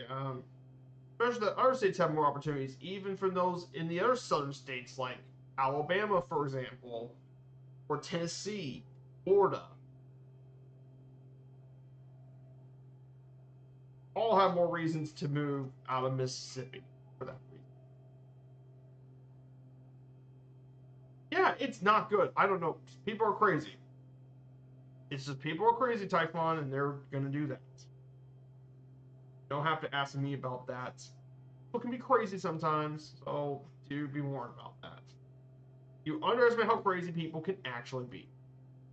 So Clarksdale, Mississippi, the historic city in Mississippi, located across the Sunflower River. Clarksdale is named after John Clark, a settler who founded the city in the mid-19th century as a timber mill business. However, what really brought this city to prominence was when many African Americans developed the blues here. And basically, a lot of the blues are very spiritual, work songs, shouts, chants based on African American culture, and they were developed. A lot of them were developed here. And once after they developed it here, they took this music to Chicago and other cities during the Northern Migration, and many famous artists really grew in the area. And it's part, and it's this town, by the way, the city has a population of 14,000 people. Originally, it used to be known as the Golden Buckle of the Cotton Belt, due to the fact it was thrived off the cotton trade, with a lot of African American slaves processing cottons here, and helped build the wealth of the cotton here in Mississippi. But it was, really grown with the Great Migration, and especially a lot of the blues were developed. That's what built the culture here, and you can find the Delta Blues Museum, which was a museum dedicated to preserving access to the blues. And it was actually discovered, and it was helped grew discovered when Billy Gibbons of ZZ Top went through this area, and it became subject of national attention for the band, and enjoyed national recognition, and eventually it grew more to finally have a more permanent facility, and allowing it for a permanent home of the blues. Check out all sorts of people who visited this museum to learn more about the blues and stuff. Here it is. Here we go, guys. I want to post this into the chat.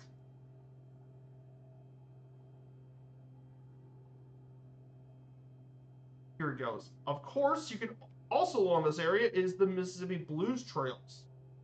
The Mississippi Blues Trail goes throughout much of the U.S. state of Mississippi, and the influence of the blues in and beyond Mississippi made them go through several highways from the Gulf Coast to places like Natchez, Vicksburg, Jackson, Tunica, Oxford, and Meriden.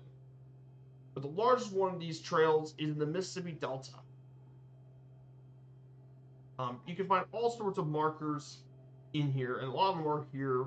One of those being in Stovall Road, which is believed to be lived in by McKinley Morganfield, but you may better know him as Muddy Waters.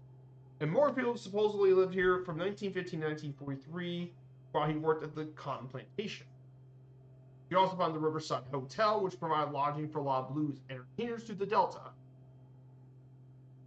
as well. But yes, the blues have got their homes here in Clarksdale, Mississippi. I know. It's crazy.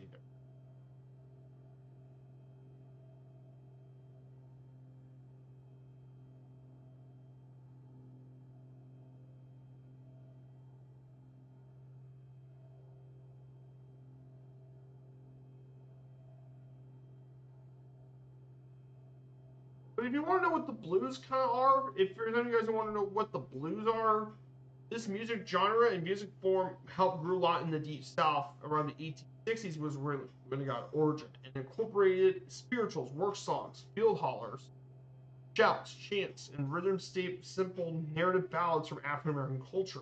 Blues form is ubiquitous though in jazz, R&B, and rock and roll.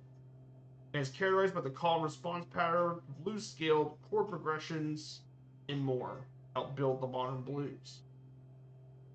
Their notes are more usually fifths, thirds, fifths, or sevenths flattened in pitch. And they often do a lot of shuffles or walking bass reinforce the trance-like rhythm of the groove. And notes for its lyrics, bass lines, and instrumentation. And a lot of this music can be traced back to the music of Africa, bringing back their local traditions. But blues really grew during the 20s, and there are tons of different subgenres. Country blues, Delta blues grew a lot in Mississippi, and the Piedmont blues, as well as urban style blues as well. And then, of course, after World War II, transitioned from acoustic to electric, and opened it up to the wider audience, like white listeners too. And of course, hybrid version of blues were developed in the 60s and 70s, which blended blues style with rock music. It still go on today. They're not as big as it was back in the old days, but there has been still some modern blues artists too. But the blues have had a massive impact on music. Lots of blues artists have had a huge impact on music. They've had massive stuff here too. From jazz to rock performers, folk music have had blues recordings like Armstrong, Duke Ellington, and Bob Dylan. And of course, some played country music, helped popularize gospel. Soul music used a lot of elements. Ray Charles was James Brown. And of course, you can't forget about rockabilly and stuff. Rock and roll. A lot of rock and roll stuff. Especially the song Hound Dog, which was used a lot. And a lot of rock and roll, and many early rock and roll songs were based on blues tracks. That's All Right Mama, Johnny B. Good, Blue Suede Shoes, a whole lot of shaking going on, and Long Tall Sally were all rock songs that contain a lot of the blues. Little Richard did Long Tall Sally, and all that. And of course, country music was a lot of it too. But yeah, the blues have had a massive impact on music and on pop culture. Yeah. Oh yeah, and Memphis rap too. But yeah, basically what I'm trying to say is that the blues have played such a role in here, and a lot of this is developed here in Mississippi. A lot of artists made their way when they did their music went up here in Mississippi. Like it cannot be understated just how big music can be in pop culture. Yeah, lots of famous people made their way here. Yeah, it has a really rich music history, and you also have Riverside Hotel, Bessie Smith, where Bessie Smith died during her auto accident. You also have Jim O'Neill, who was the founder of Living Blues magazine, and more. It's got a rich music history. Like I said, a lot of people come to visit here for music. We're going to be heading over to Clarksdale very shortly. We'll be entering the city.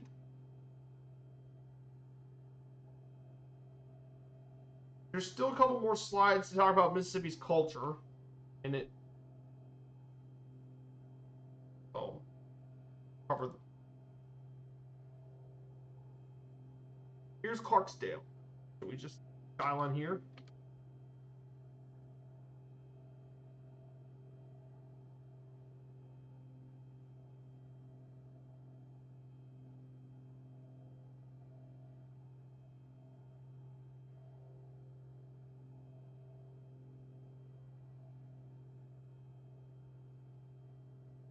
But yeah, the Blues Museum got lots of interesting exhibits and collection.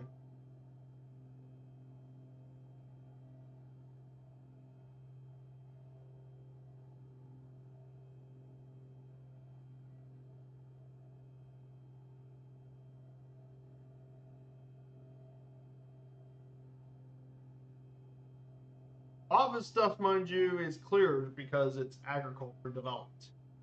That's where a lot of this area here is a lot of cotton plantations and stuff developed here in the South.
Here's Clarksdale. No photogrammetry, but you can actually see.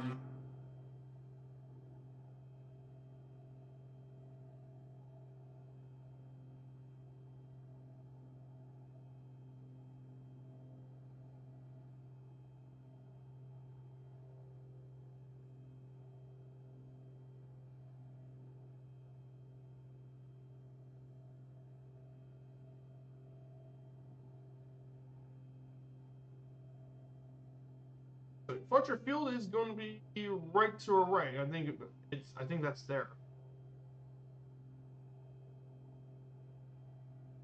Yeah. Nope, we have no flaps here, so we're gonna have to land at this airport. Oh yes, Delta has a surprisingly large Jewish population. That's actually correct. It actually historically has had a large Jewish population back in the day in the Delta.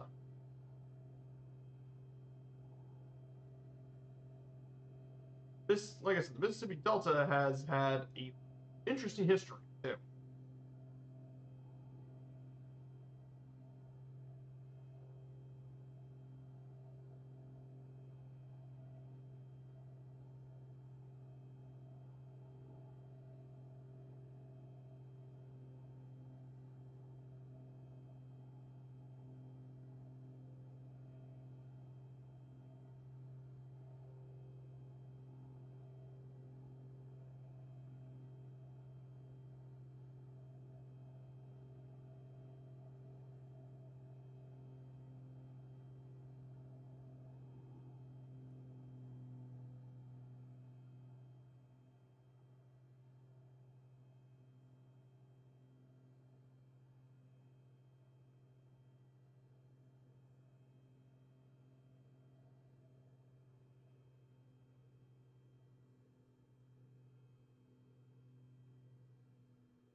There we go, guys. Our first up. The only thing I've ever done over the United States going to LA to New York. Oh, really?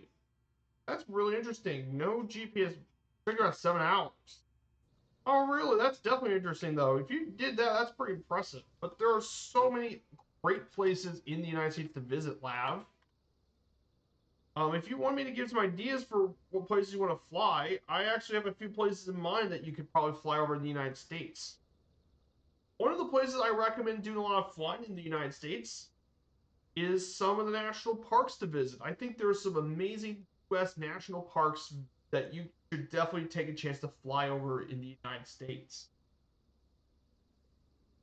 My recommendation for some of the best parks to visit here in the Sim is the Grand Canyon area, is the Grand Canyon National Park.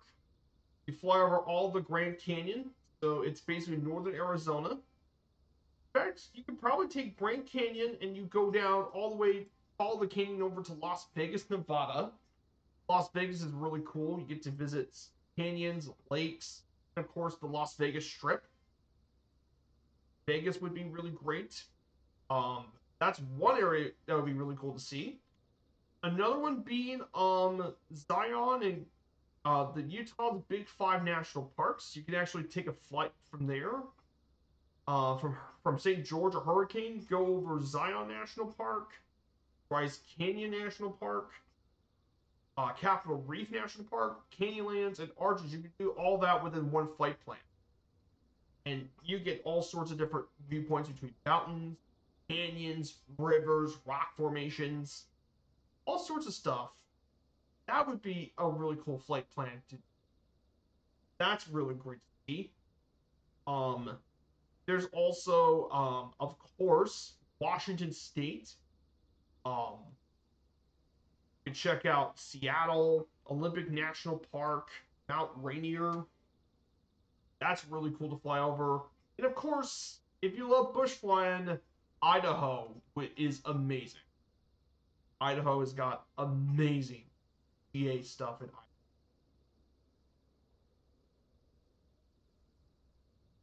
Yeah, so many great places in the United States to fly over. And of course, that's just in the West.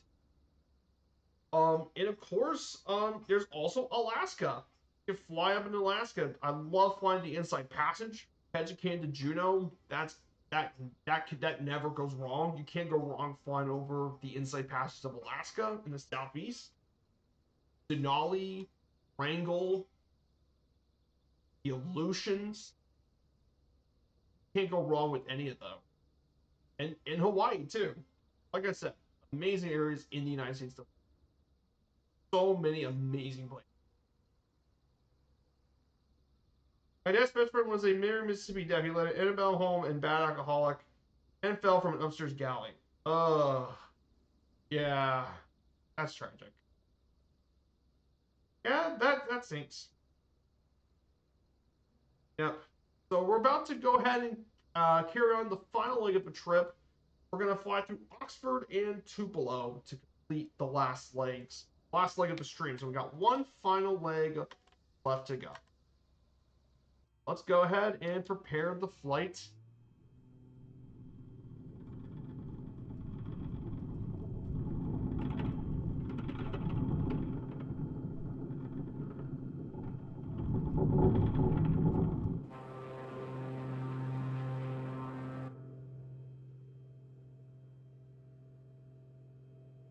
Let's go ahead and make our way there.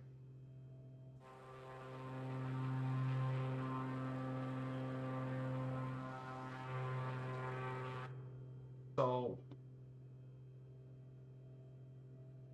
let's go ahead and talk about Mississippi's culture for a bit. While Mississippi is known for its literature and such, for its music and literature, and those are by far the two most important. Um,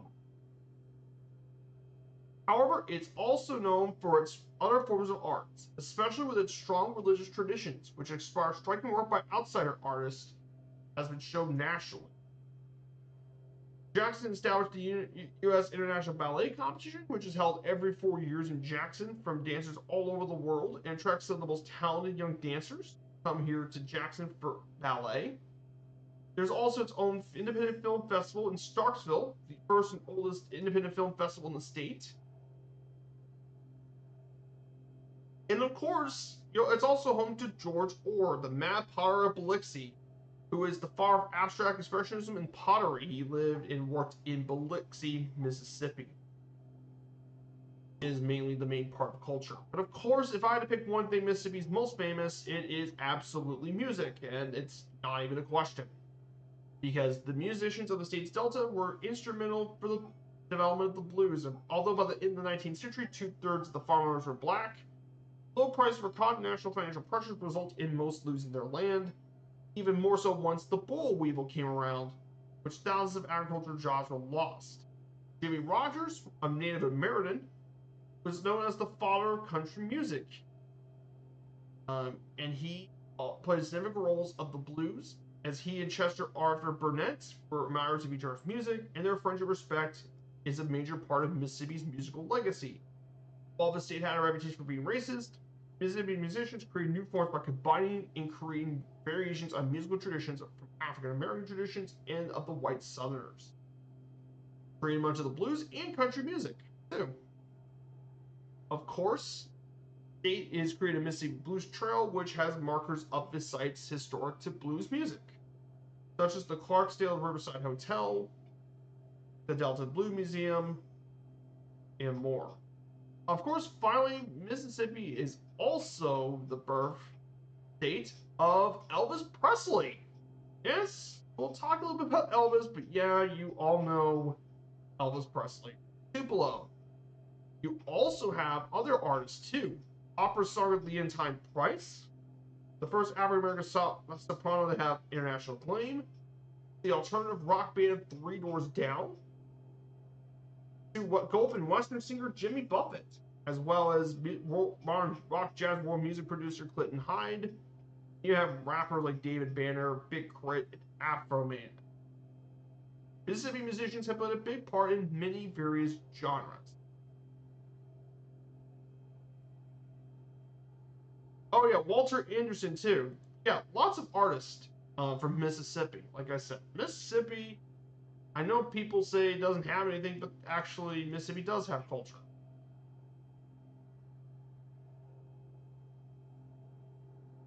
And yes, Ocean Springs also has its own artists.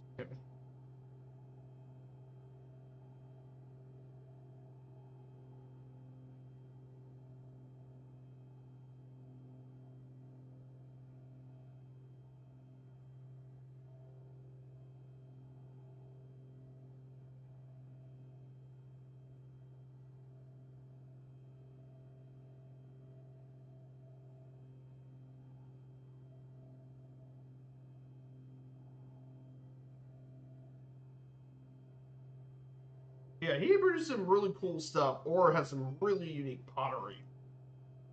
That's just that's just different. Like I said, art and stuff is pretty unique in Mississippi. And of course, Walter Anderson's also part of it too.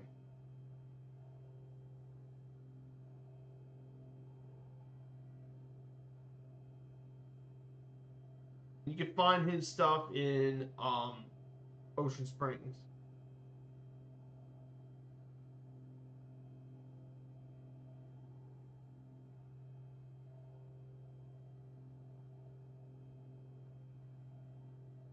He did a lot of art too.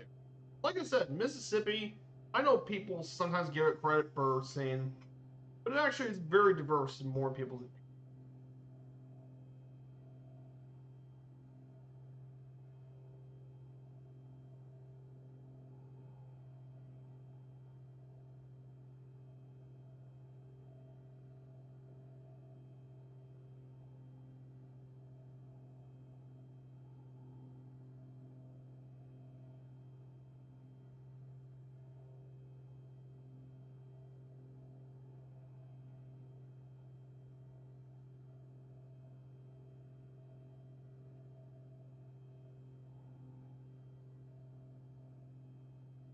Just trying to get this thing in the right directions. It likes to always go left. They saw him painted his on watercolor paper a series of alphabet for animals. Ah, nice. That's fantastic.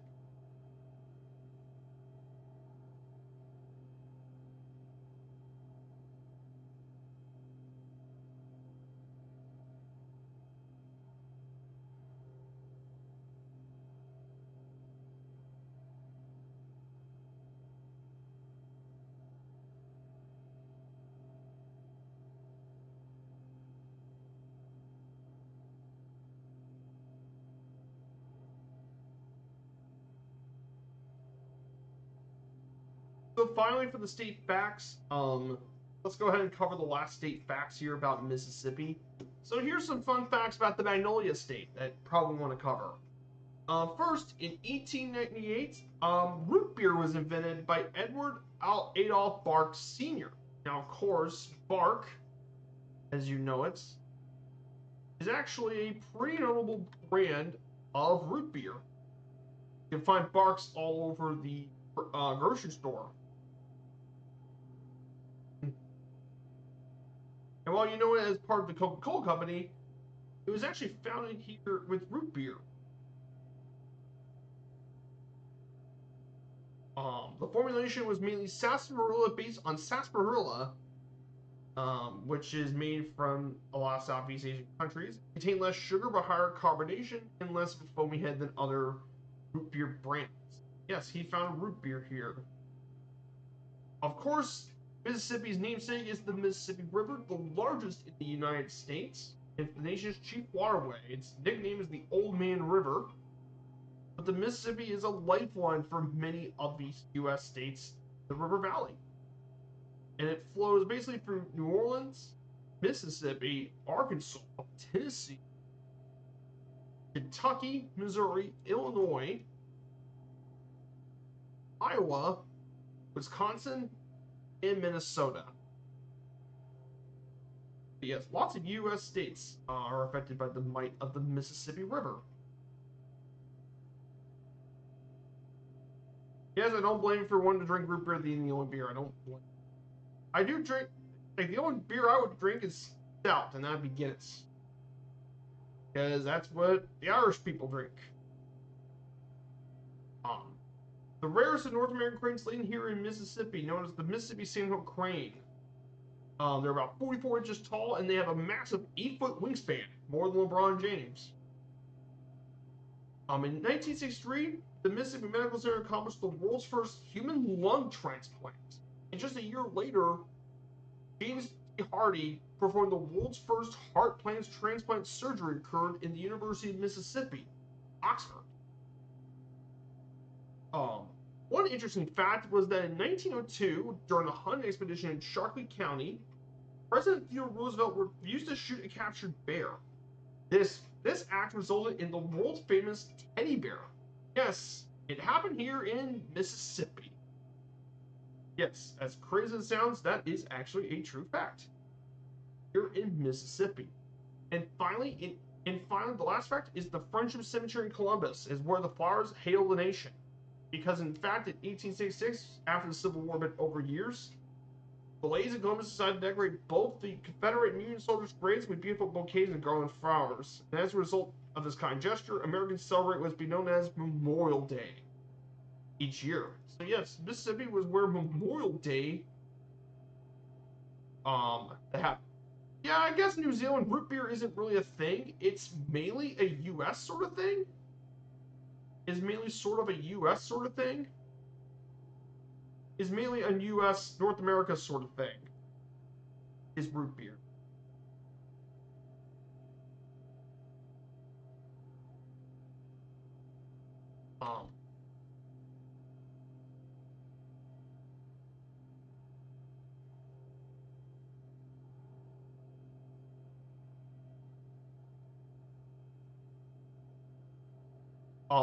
I know from what I found, root beer basically is, it's basically used, it's traditionally made with the root bar of the Sarsaparilla tree, or the vine of the sarsaparilla, the Smilex ornata.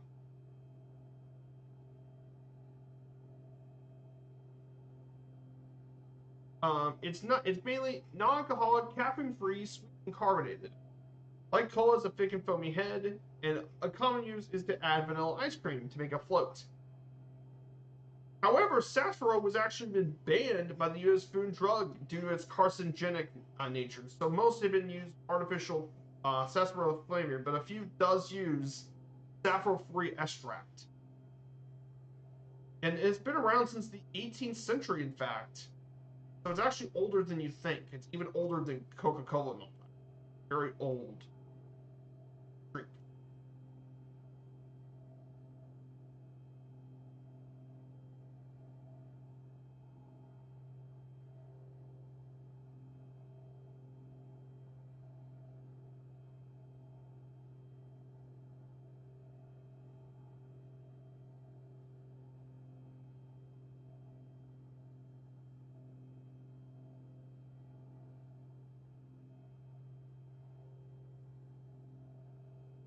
So yeah, pretty interesting stuff. Yeah, it's true root beer is yeah, exactly.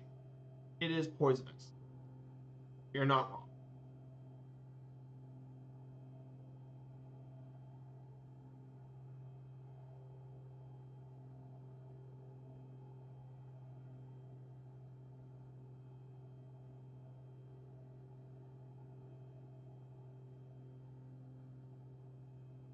I know that from what I've read, New Zealand's main drink is lemon and perora is actually its main drink. That's the main traditional drink. That's like the main one in New Zealand from what I've had. Which basically lemon flavored drink. It's flavored with lemon soft drink. That's like the main soda thing.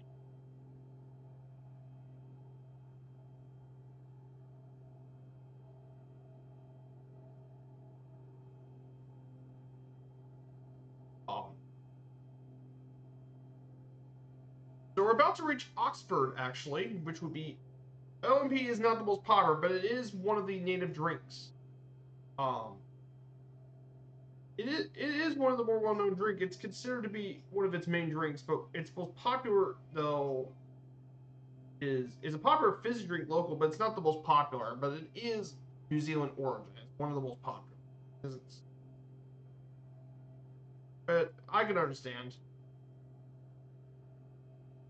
Oxford, Mississippi. This is a very famous college town here in the states.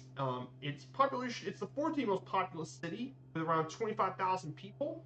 It was founded in 1837, named after Oxford, England, which is also a college town. However, it's most well known for being the home of the University of Mississippi, or its nickname, Ole Miss. And it was founded on land purchased from the Chickasaw people. Pioneers have founded in 1837.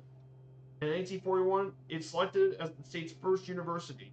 Also, the home of Nobel Prize winning novelist William Faulkner, and the inspiration for his fictional Jefferson in Yucatan County as well. Also, U.S. Supreme Court Justice Lucius Quintus Cincinnatus Lamar II. Yes, that's a long name. He actually lived and buried here too. Of course, the big part of the culture here is Ole Miss. There's also lots of locally owned restaurants, boutiques, and more, including Square Books, independent bookstore. There's also the Lyric Theater. There's the University of Mississippi Museum, located around this area.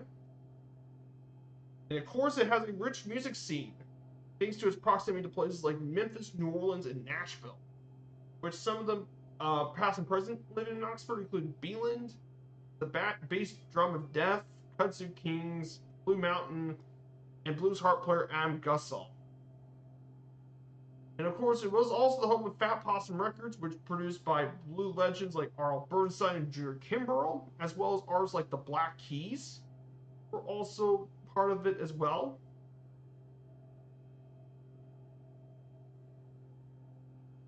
And many other bands have even made recorded albums in Oxford, mainly Moz Mouse, Gavin DeGraw, Elvis Costello, The Hives, and Counting Crows have recorded albums here in Oxford. So yeah, rich music history, tons of historic sites. Armadale, um, the Lyceum, which was built for the University of Mississippi, Ventures Hall, and many others made their famous structures here in Oxford. All it is Sprite with a kick, and water comes from here. Oh yes, yeah, it's academic standards. Yeah, Ole Miss isn't exactly the greatest with academic standards. To be kind of fair, um, Mississippi's most well known for um, stuff. It is definitely a nice university. Its campus is absolutely gorgeous, though. It has one of the nicest looking campuses in the country. It looks very pretty. And of course, it has a ton of traditions here in the States, most notably on football days. You see, Mississippi is known as the Grove. Its tailgating Grove is something of legends at the Grove. Um, and it is considered to be some of the nicest tailgating areas in the country, especially for college football games. You cannot go wrong with the tailgate at the Grove.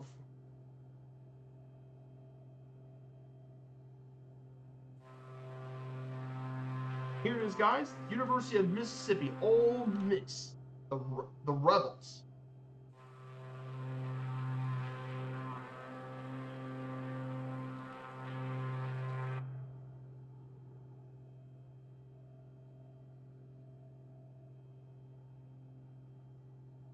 It's and a common greeting here is hotty toddy.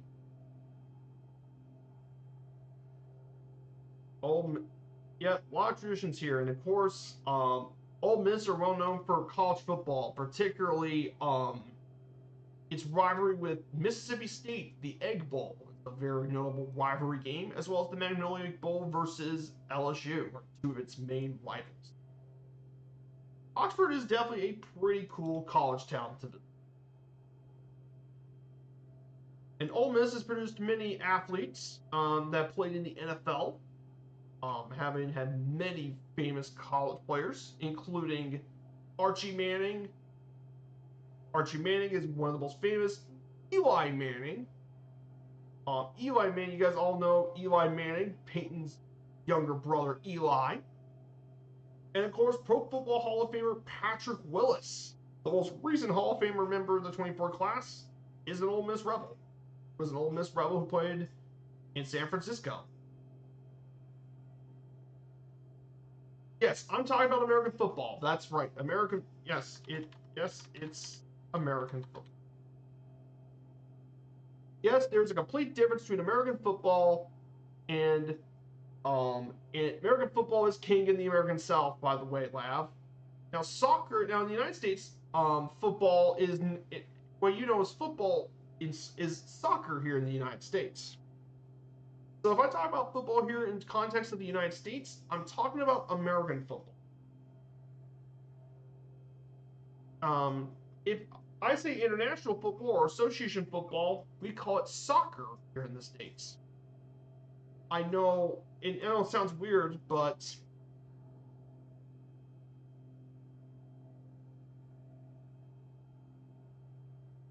and yes, the name soccer was just a shortening of association soccer, which was a thing back in the day.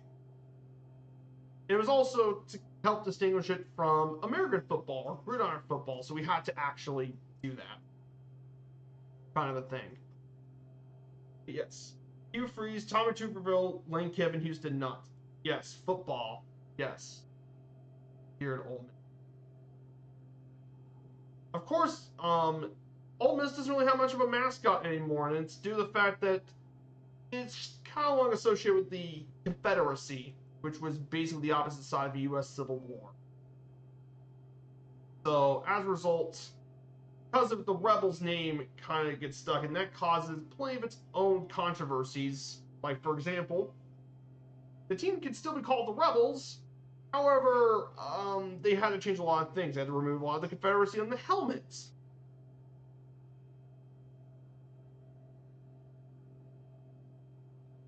Then they changed some of the marching band songs. Of course, Colonel Reb got phased out, replaced it by the Rebel Black Bear, and then the Rebel Black Bear got phased out by the Land Shark.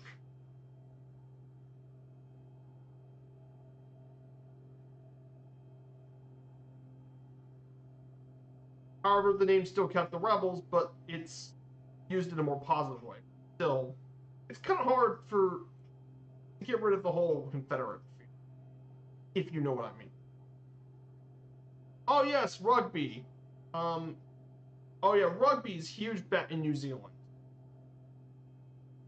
Now I'm going to be covering all countries at some point, Lav, after this series is over.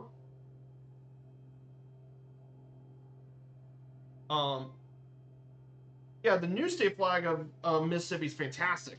Absolutely amazing state flag, actually. Huge improvement. Yes, but going back to what Lav says, yes, rugby is huge in New Zealand. It is a massive deal in New Zealand. The All Blacks The national rugby team is one of the best in the world and one of the most successful sports teams anywhere on the globe. The mighty All Blacks. Um,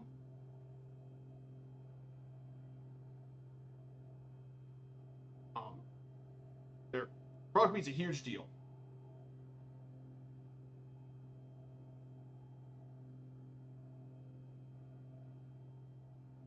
Huge deal as well. So that's why rugby's kind of a huge deal in New Zealand. A lot of people don't know about that, but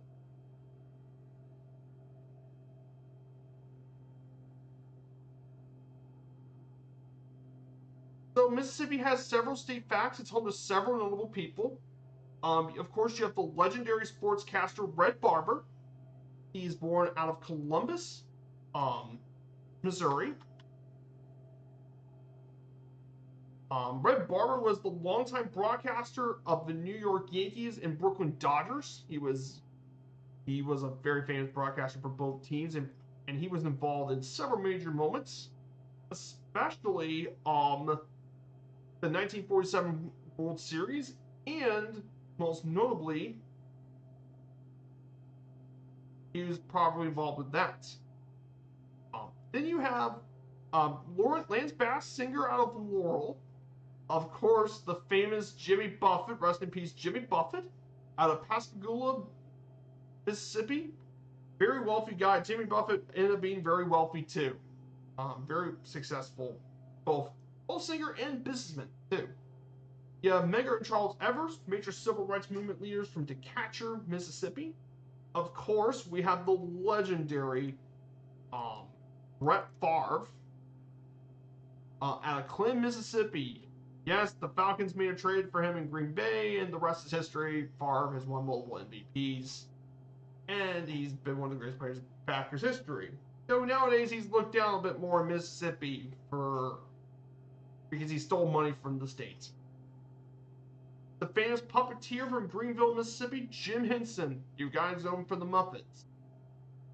Legendary female country singer Faith Hill out of Jackson.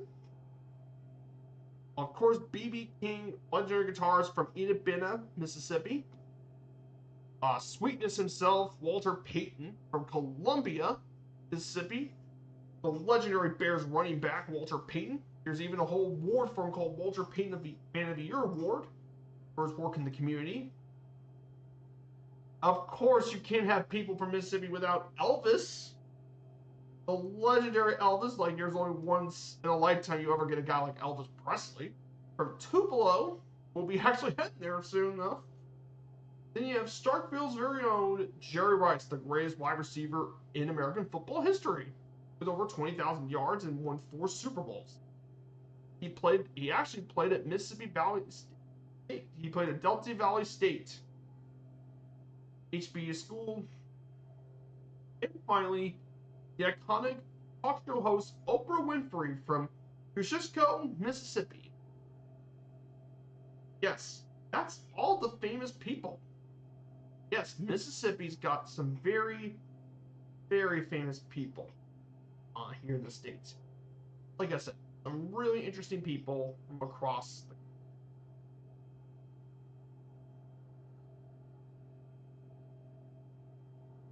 So I hope you guys are enjoying this stream and learn more about the United States and where we're at currently. I hope you guys are enjoying this. I'm having a great time with all you guys here. Parker Posey, yes, from Laurel. But yeah, Mississippi's got a lot of famous people. And that's just some of the list. There are other famous people here from this list. These are just some of the most famous ones. Hey, thank you so. Hey, Sergeant Staff, welcome on in, my dude. Sergeant Staff and viewers, this is Viper Strike 95. Welcome on in, everyone. Party 7. Thank you guys so much for bringing your viewers here. We're in Mississippi today. We're heading our way over to Tupelo, the birthplace of Elvis Presley.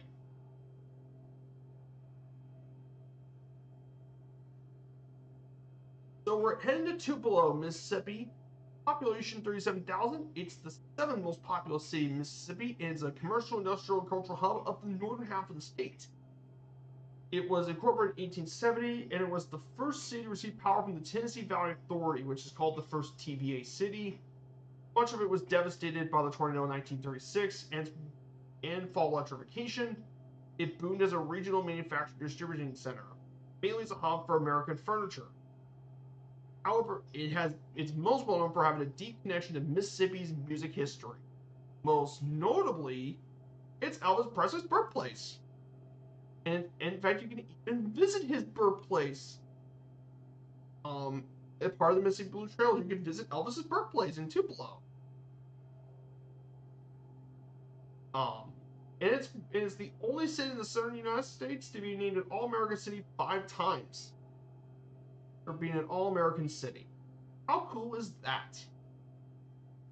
Of course, it was also a Civil War battle site in 1864 for the Old Town Creek.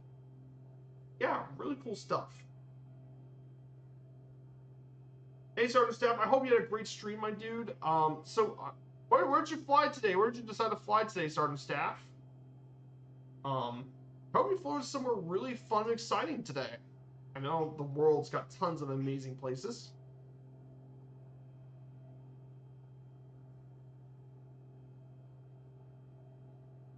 But yes, a little bit about background with Elvis Presley, of course. Just a bit of background for Elvis. Born in Tupelo, his music career began in Memphis in 1954 at Sun Records. And he wanted to bring the sound of African American music to a wider audience. Presley, along with his fellow lead guitarist Scotty Moore and Bill Black, helped build Elvis to become a major band with his quartets. And of course, his first major single, Heartbreak Hotel, and the rest becomes basically history. Because Elvis almost overnight became, and within a year, had sold more than 10 million singles. And he had really shattered the charts. No, seriously, Elvis absolutely went through the charts.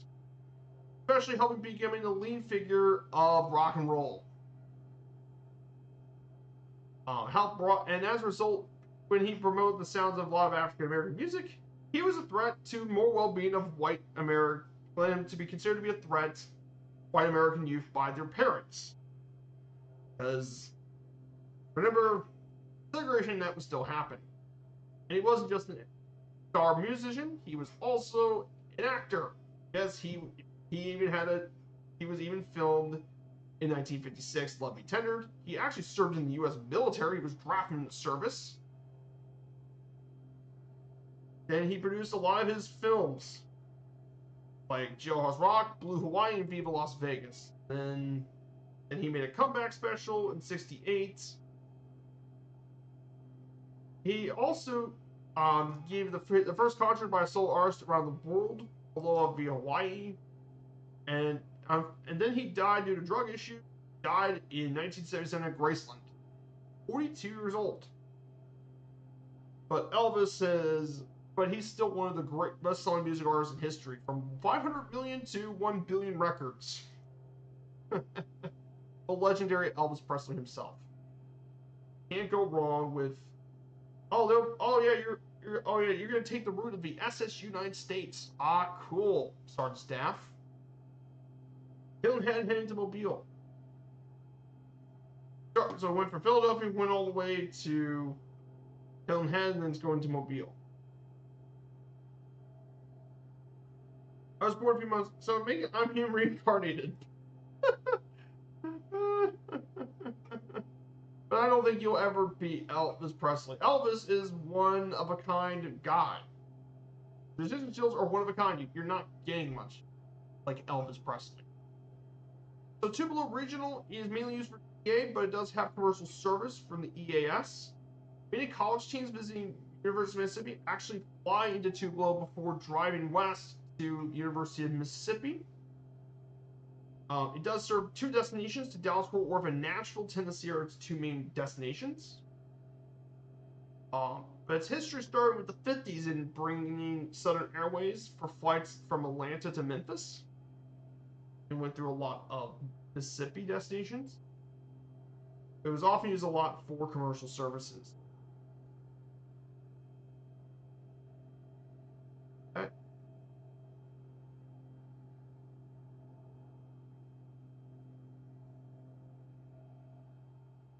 So right over here is Tupelo, Elvis's birthplace. Yeah, my mom's a huge fan of Elvis. My mom loves Elvis Presley. That's why we're flying over Tupelo today. For her. For my mom.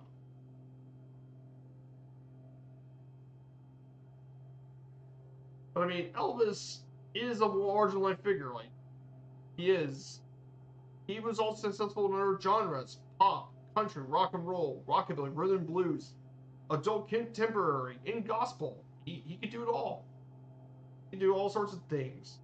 Also, fun fact a lot of people don't know about Elvis: he was not just successful in making normal music, he also had possibly the most successful Christmas music album of all time. And it still is the best. It's Elvis's Christmas album from the 50s, from 1957. One of his two Christmas themed albums he wrote. And it's still the best selling Christmas album of all time. With songs such as Santa Claus Back in Town, Blues Christmas, Santa Bring My Baby Back to Me. Universally acclaimed. Yeah, you would never thought Elvis would ever do Christmas music. But he had a lot of success with that. Because it's Elvis.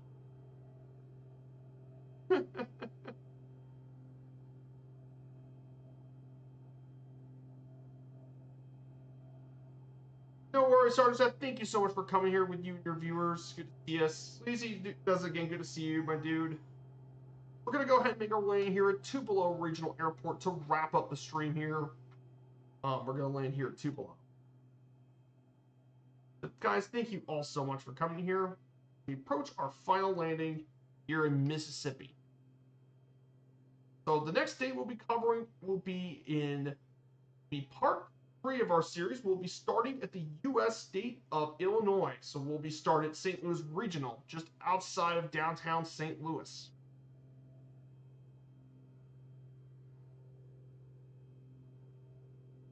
So, yes, a lot of Elvisine businesses. A lot of people like to visit here. Also, Graceland also has excursions into Tupelo too, out of Graceland. So yeah, Tupelo is a place we're going to be visiting quite a bit in our series.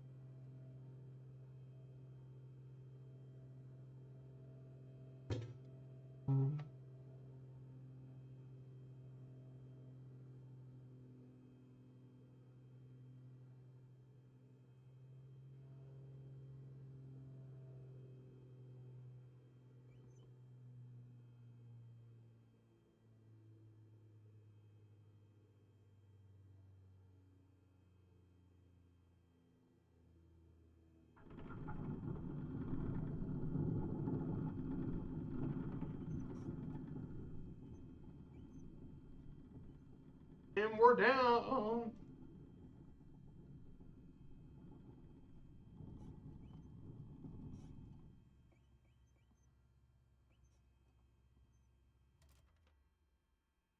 Guys, that is it. And officially, Viper has now left the building. So guys, thank you all so much for coming here today. Welcome to Tupelo, and Viper will soon be leaving the building, guys. We're going to be setting up our raid. Thank you all so much for coming here today. So for the raid, we're going to say hello to our good friend Kahari today. So we'll check her out today. And guys, thank you all so much for being here as always, my dude. So we'll be back on Wednesday in Rio de Janeiro. We're going to be doing some flying, biz jet flying in Brazil. So take care, everyone, and have a fantastic rest of your weekend. Goodbye, everyone, and see you all soon.